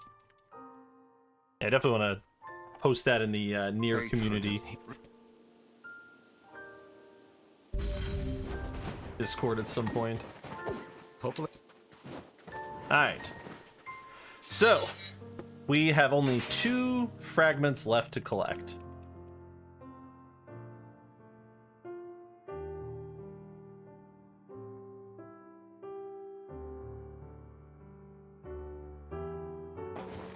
So we're gonna go and collect the next fragment. Yes, Yuri Lowenthal is the voice of Gideon, adult Gideon, who is also like Sasuke and like a bunch of other things too. Man's in like everything.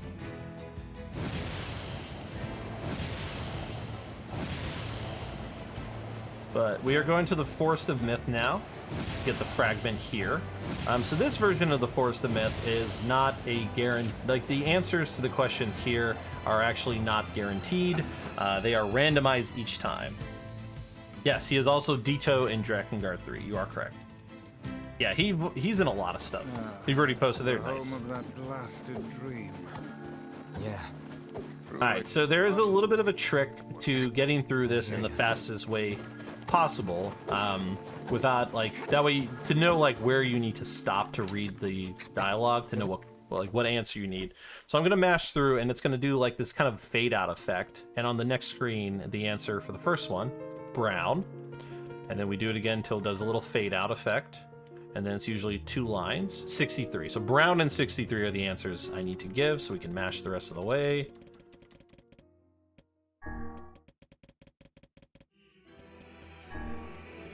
And the last one doesn't matter, and that is it for Forest.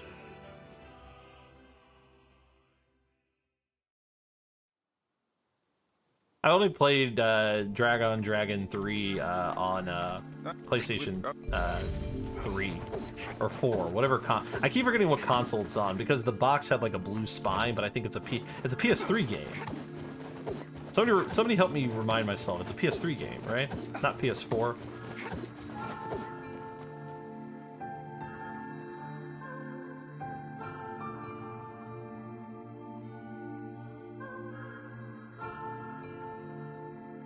I did enjoy my time with Dragon Guard 3. I like the over-the-topness of the story. I did get all the endings, but man, that final ending with the rhythm game was just stupid. I'm not gonna lie, it was really dumb.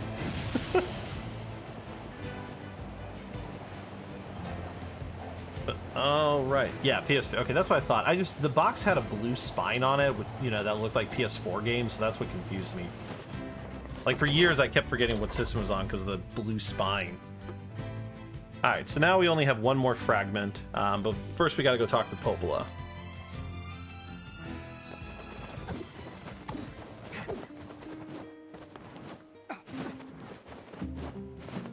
We talked to Popola. She tells us that the Ari has had some changes. They've decided to set up a mercantile.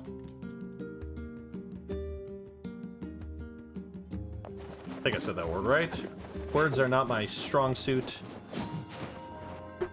Words, what they be.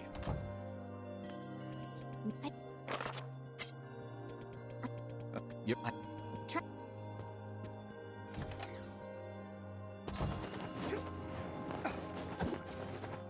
Alright. So now it's time to go collect the final fragment and then head into the endgame.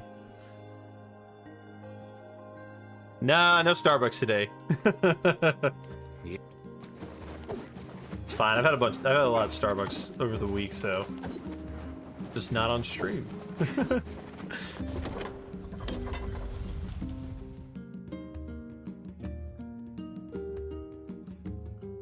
You have to wonder, you know, Voice of Cards is out. What is Yoko Taro doing now?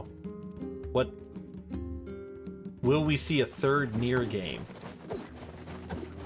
I cannot Or we'll fathom see that village remakes of setting up a Dragon Guard. mercantile. Who knows? They must have truly opened their minds. Yeah, I have my doubts. Thank you for the good luck.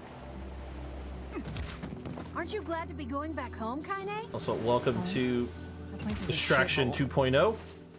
Don't be so nervous. We're not Kaine. going to the junk We'll heap. protect you. I got Fine. me taken care of. Worry about All protecting part yourself. of the plan to make the run go longer.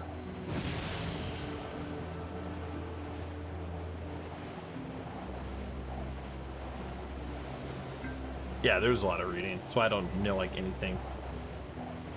Technically, I mean that's fair. We do technically have 4 Nier games. I always forget about Nier Incarnation, which is a mobile game.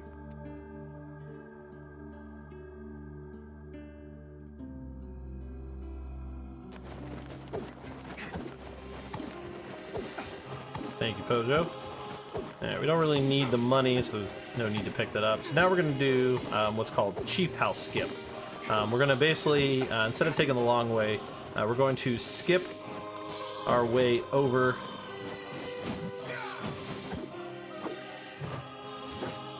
to the Chief's house, like that. So this way we don't need to take the long way. And then once we pass these pillars, we jump off the ground, warps us up here. And then we're at the Chief's house. No need to take the long way.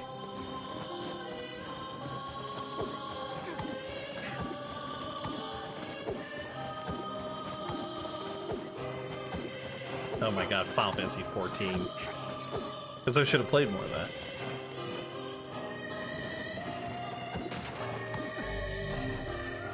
Alright. So here we're going to do more of the... basically dodging spawn points in an effort to make sure we can abuse that. I don't need to sell stuff because I had so much extra money. And I've been using the wrong weapon.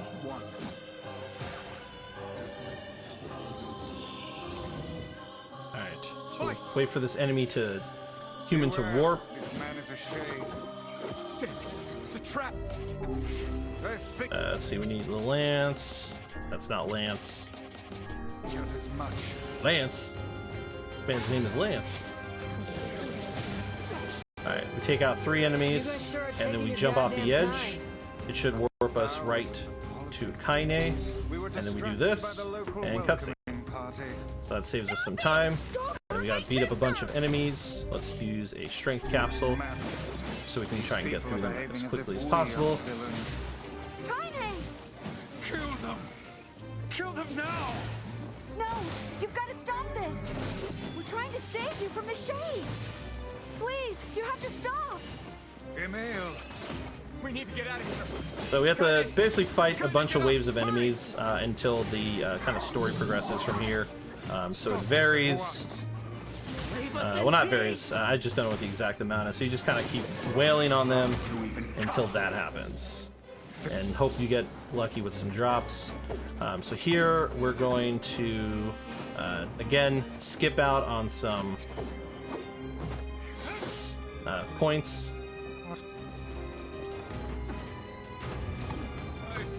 And then that happens. So that is always my favorite moment, when that enemy does that nonsense. Because then you fall off. You have like literally no way to recover from it, sadly.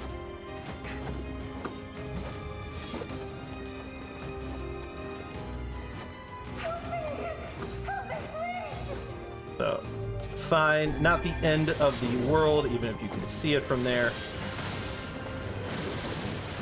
So I have to be careful about how much I touch the edges. We don't want to accidentally not re-enable. We don't want to accidentally reset the spawn point. At this point, we want to make sure that we can jump off the edge when the time is right. So I don't want to go anywhere near that side there. We're losing a little bit of time here to kind of avoid it. Enemy placement not the best, unfortunately, but it's fine. Yeah, it's when that happens, it's definitely unfortunate, but it's not not the end of the world when it does. Yeah, I know, right? That's kind of what the boss was probably thinking. Like, hey, watch me pick off that pool in midair. So here, we're going to charge up Dark Wall, so we can basically wail on the boss here. Not going to use a buff, even though we have plenty. Just because it's not really needed, because now the boss is invulnerable at this point. So, you know, now we just kind of wait for the phase to continue through.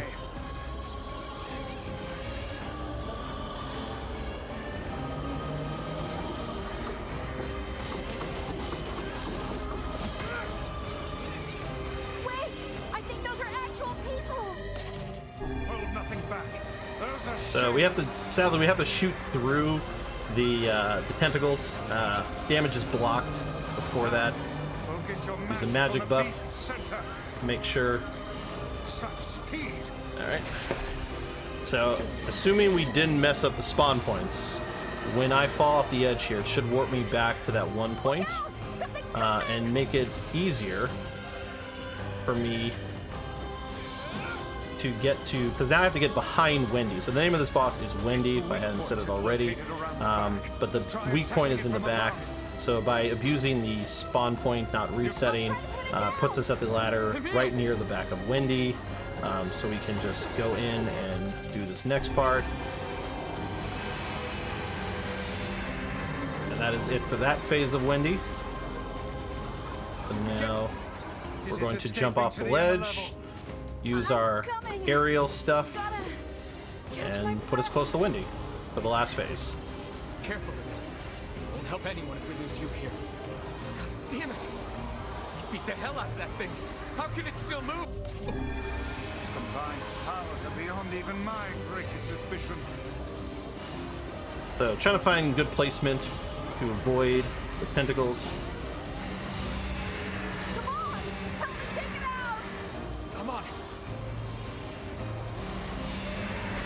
Alright, and that's it for Wendy. But a little bit of a time loss getting picked out of the air, but eh.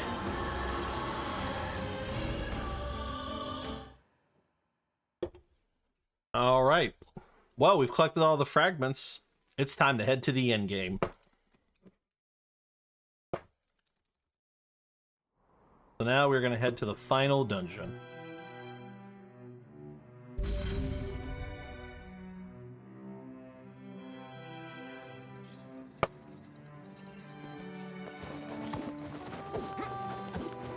But of course, before we do that, we have to check in with Popola for the final time.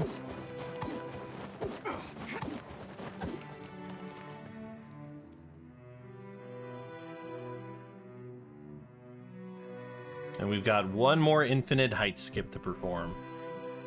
The most dangerous one of all. Biggest choking point in the entire run. Now, hold.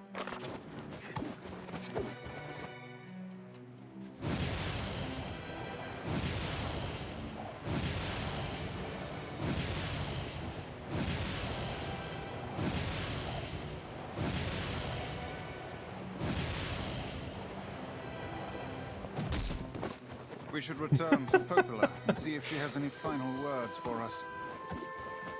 Sadly, we face planted, but it's fine.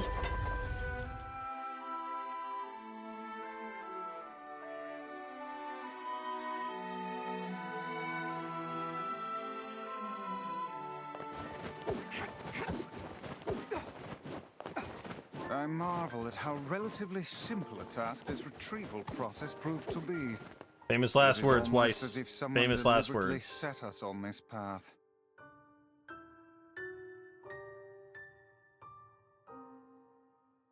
You're overthinking again, Vice. But I don't care if it's a trap. Yeah, it will leave a headache just waiting behind. for That me is and I'm very going. accurate. I see. Oh, yeah. All right. Basically said our goodbyes to Popola and Devila.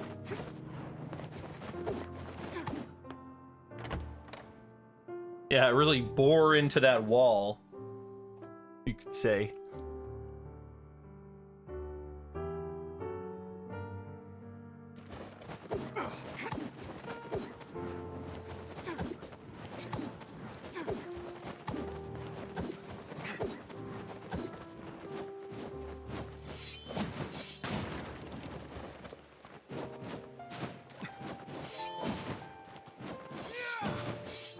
Go. Sorry, placement was just weird.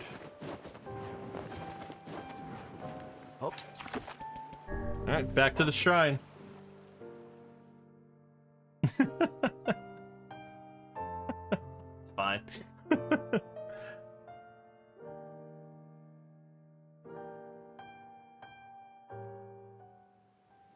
So basically we're headed back to the top of the shrine, so we gotta do one more set of those shrine skips you saw me do earlier. So hopefully this time we'll smooth them out as well as we did the first time.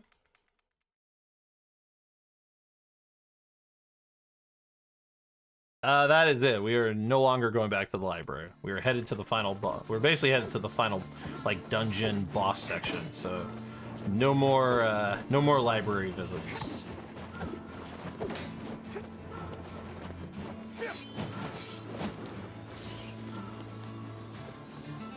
And I think I still have Dark Wall enabled.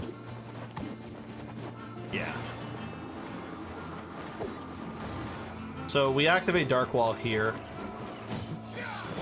because the wizard who's flying around can hit us off the ladder, and so Dark Wall allows us to climb the ladder, and if we get hit by anything, we won't get knocked down.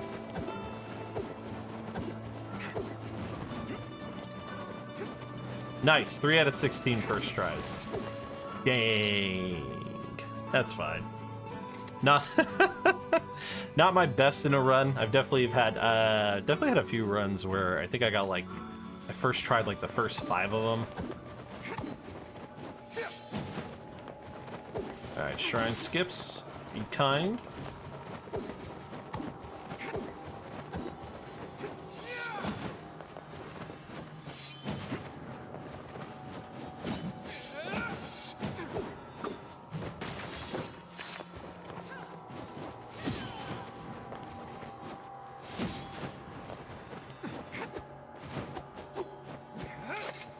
Oh, what the?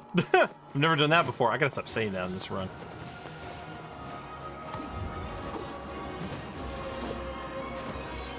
Oh, okay. I landed. I messed up the sequence of operations, but you know what? It ended up panning out in the end anyway. It ended up working out.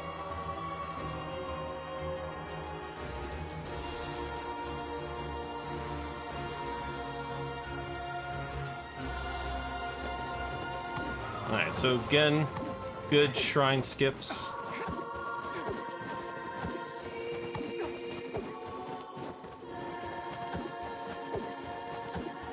Let's just get over the rooftop.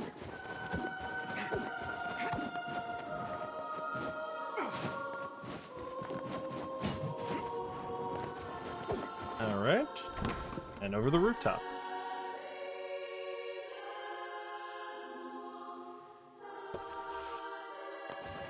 I was mentally preparing myself for this last skip. So, we do the skip a little bit into this dungeon, so we are now entering the Shadow Lord Castle.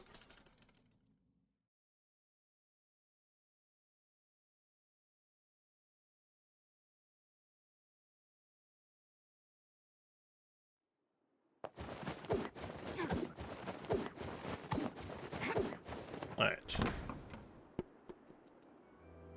First things first, we turn around, go through the door, because it gets us to the end faster. And we talk to these birds on the fountain. I can talk. And we have to answer some questions. Answers are always bottom, bottom, and top. Well then. All right. It seems the way is and now we do the skip. So the skip is done during this boss battle. So we don't want to actually fight Devil Impulse here. Oh no! We've been betrayed by the keepers of the village. What is going on here?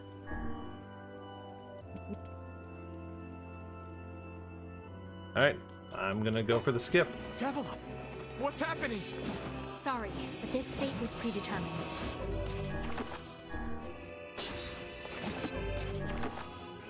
Still, we spoke truth.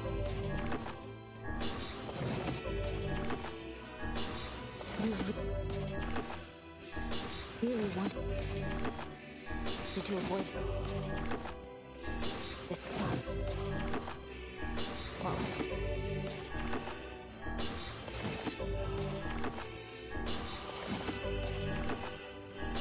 we were hoping to put it off for 100 years or so.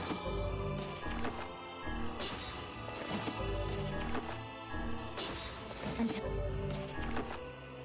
the next generation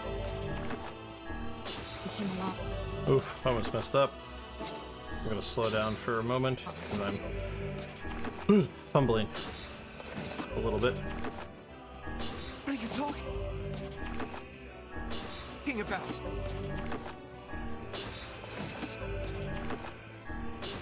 Are they shades?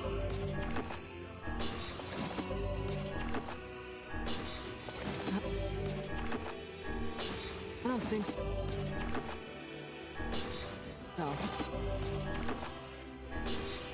It's a Got lie. it. I don't believe it.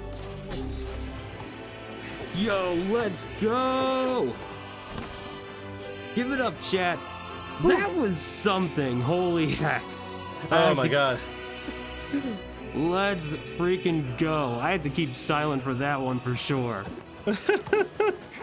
Yeah, no, it's, oh my god, it always gives me anxiety doing that skip. So I'm eventually going to retire to glitchless or something. Alright, and with that, we are now skipping a basically huge chunk in the end game. Normally what would happen here is in that ballroom, we would have to fight basically a bunch of waves of enemies. Just, you know, it takes a while. Like, you fight enemies, there's like a bunch of ghost dancing. You have to keep fighting them until all the ghosts have been removed. And then after you fight the ghosts, then a giant boar named, oh my god, I forgot his name. Goose. A giant boar named Goose will come out, and you have to fight him, and then he chases you up the stairs, and you fight him in that room we just passed through. A lot of it's scripted because you can't actually kill Goose. He's like immortal. So yeah, it's just a big chunk of, like, I think it's almost like 8 to 10 minutes of content that is actually skipped in the end game here. So instead, and also we didn't have to fight Devil and Popola in that first battle, like in that area. So instead, we just basically skip all the way to the second time we fight Devil and Popola, the kind of like the finale. Yeah, Goose is gonna be mad I forgot his name. That is fair. Well, nobody tell Goose. Alright, so time for our final showdown. We're going to charge up a dark wall. And then this time I made sure I had the right weapon. And so now we're going to spam our attacks. Just be as aggressive as possible to get through this battle. No, I'm nothing like you.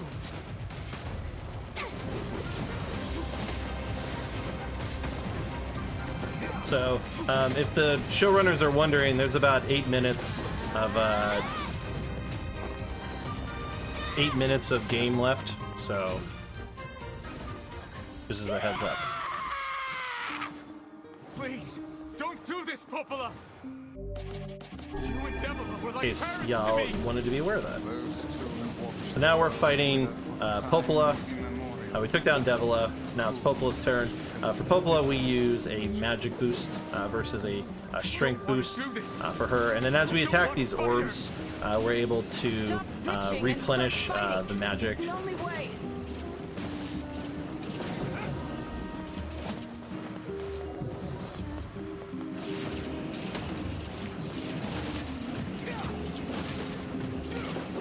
Go. Yes, we are in the home stretch. So that is the end of the Popola and Devila battle.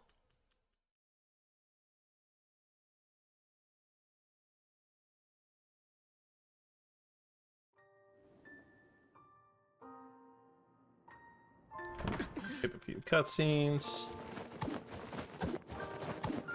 We're gonna need Dark Hand for this next section. So here we're gonna end up fighting a couple waves of enemies.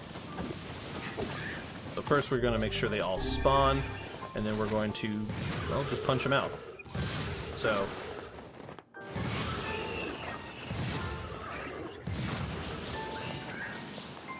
and then for the big guys, as we knock them down, we'll go for the melee finisher.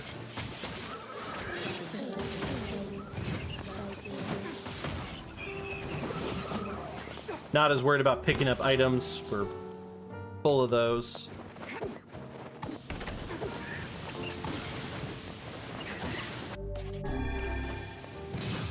So, like to group up as many as I can.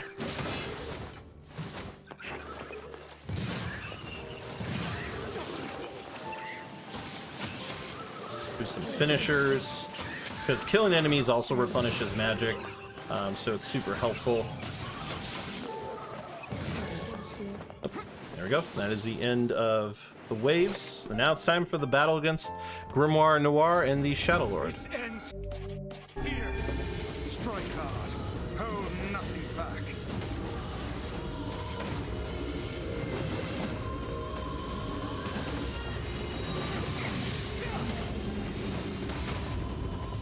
How can a mere tool hope to stand against the Shadow Lord? Don't speak So, in such a little bit of delay in the phase there, but it's fine. Or is it? Okay. Sorry, the game was doing this weird thing where my triangle button wasn't registering. Hey, welcome. Thank you for the raid, Metroid Crime. Yeah, the run's going really well, actually. I know.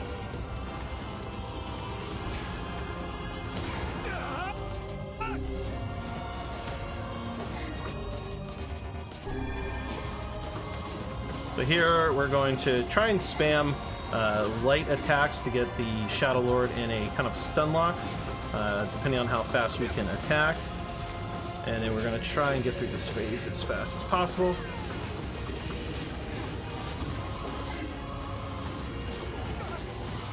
So unfortunately our shield broke, so we're going to lose a little bit of time here.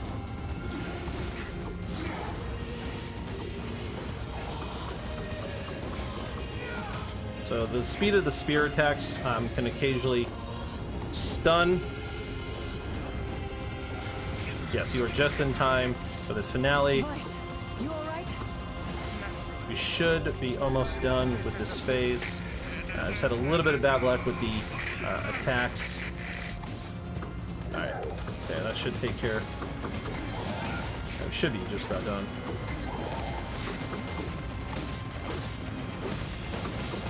Yeah, so that's it for that phase. Kanye! Watch over Yona for me. You want me to understand your sadness? Think I'm gonna sympathize with you? I swore to protect my sister and my friends. If someone puts them in danger, they must stand aside or be cut down. Now come on! Let's finish this!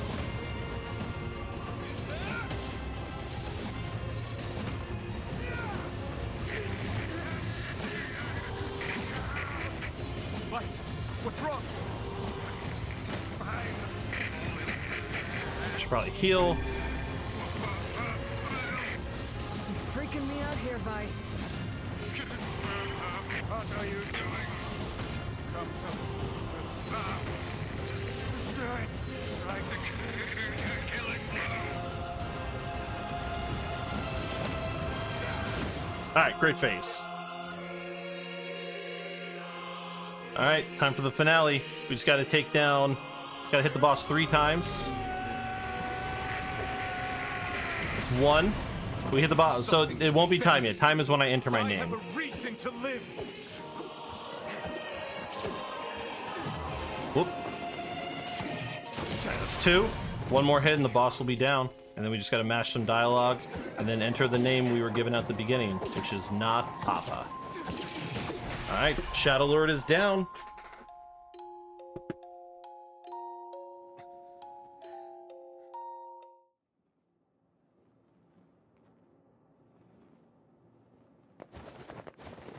Alright, time to get ready with time. The minute I confirm my name, it's time.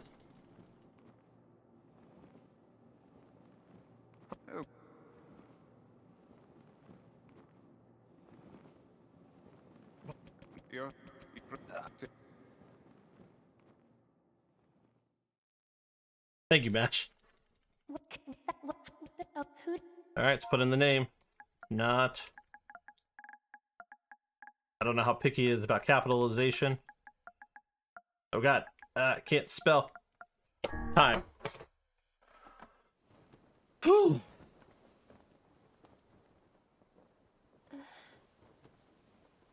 Whew. Thank you for the GGs. Is that you?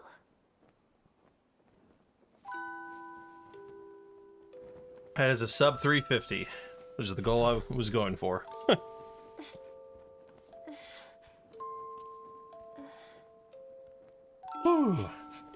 All right, your final time. Are you ready for it?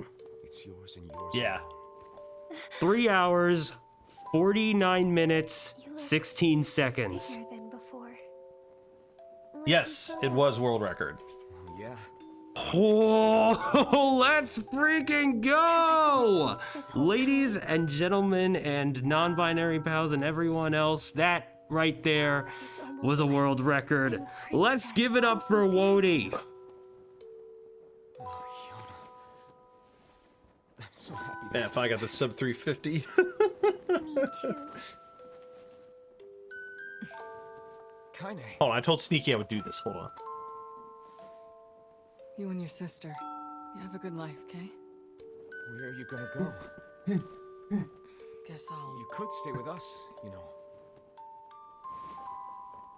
Thanks, but I'll pass. Yes, new console. Yes, for clarification, it is a new console world record. The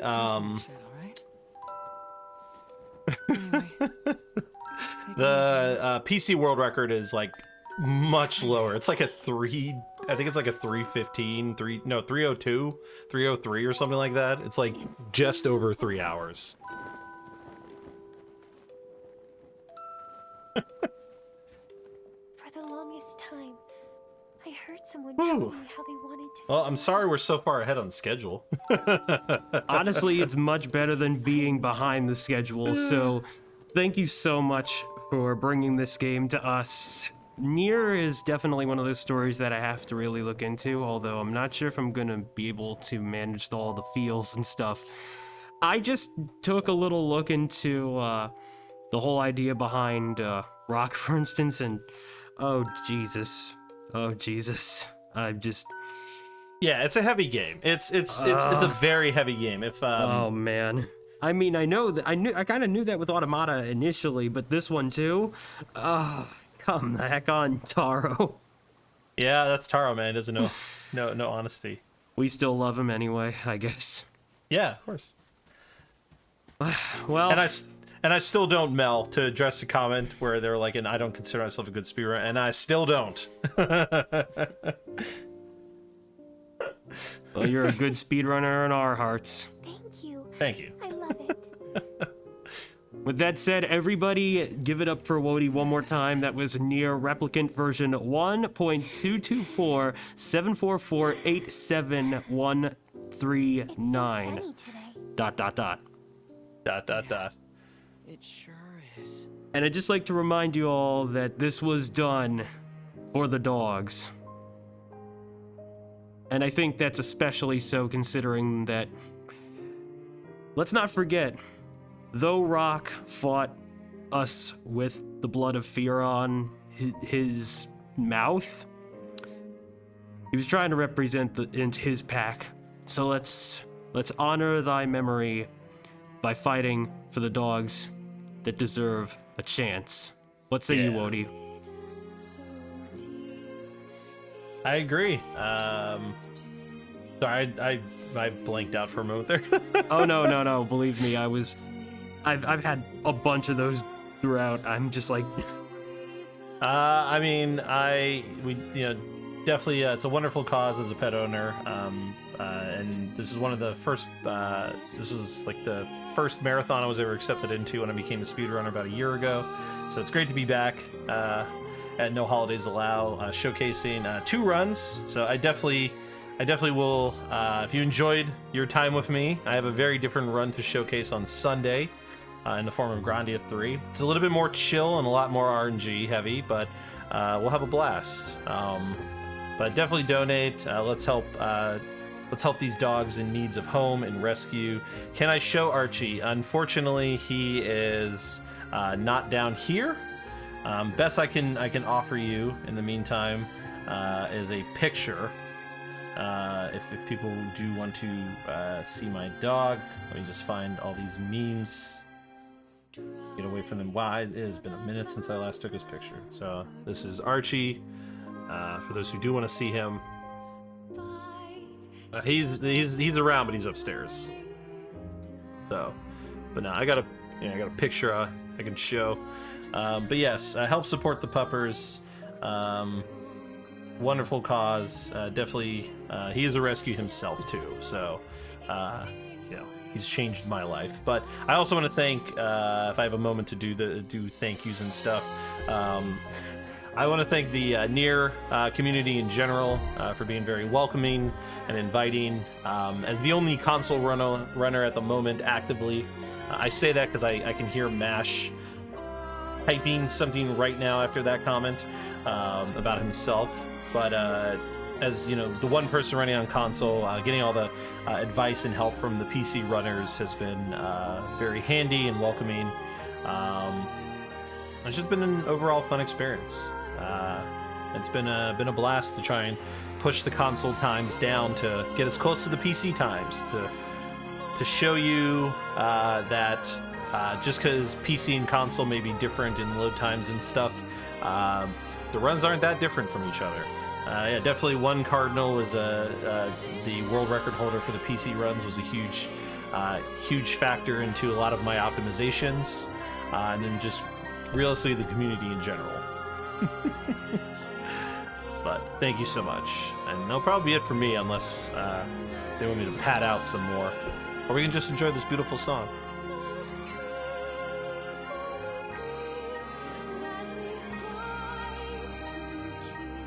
No worries, Mash is not going anywhere. But yeah, as I mentioned, I will be back on Sunday Check the schedule to know what time in your time zone, but if you like casinos and gambling in your RPG speedruns, oh, I've got something for you.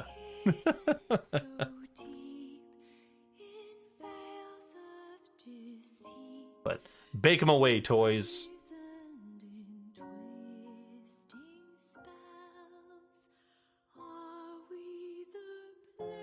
Go ahead and, while we wait to fade me out, we'll just enjoy the song. Right. Well, before we fade him out, let me just say that this was supposedly going to be the one run that I was going to be hosting for the time, but don't worry, y'all won't see the last of me either. As George did confirm earlier, I will be rejoining Wody at some point on Sunday for Grandia 3. And not only that, you'll also supposedly hear me when we get to Pokemon Gold. But yeah. Oh, we transitioned. Oops. Ah! Oh well.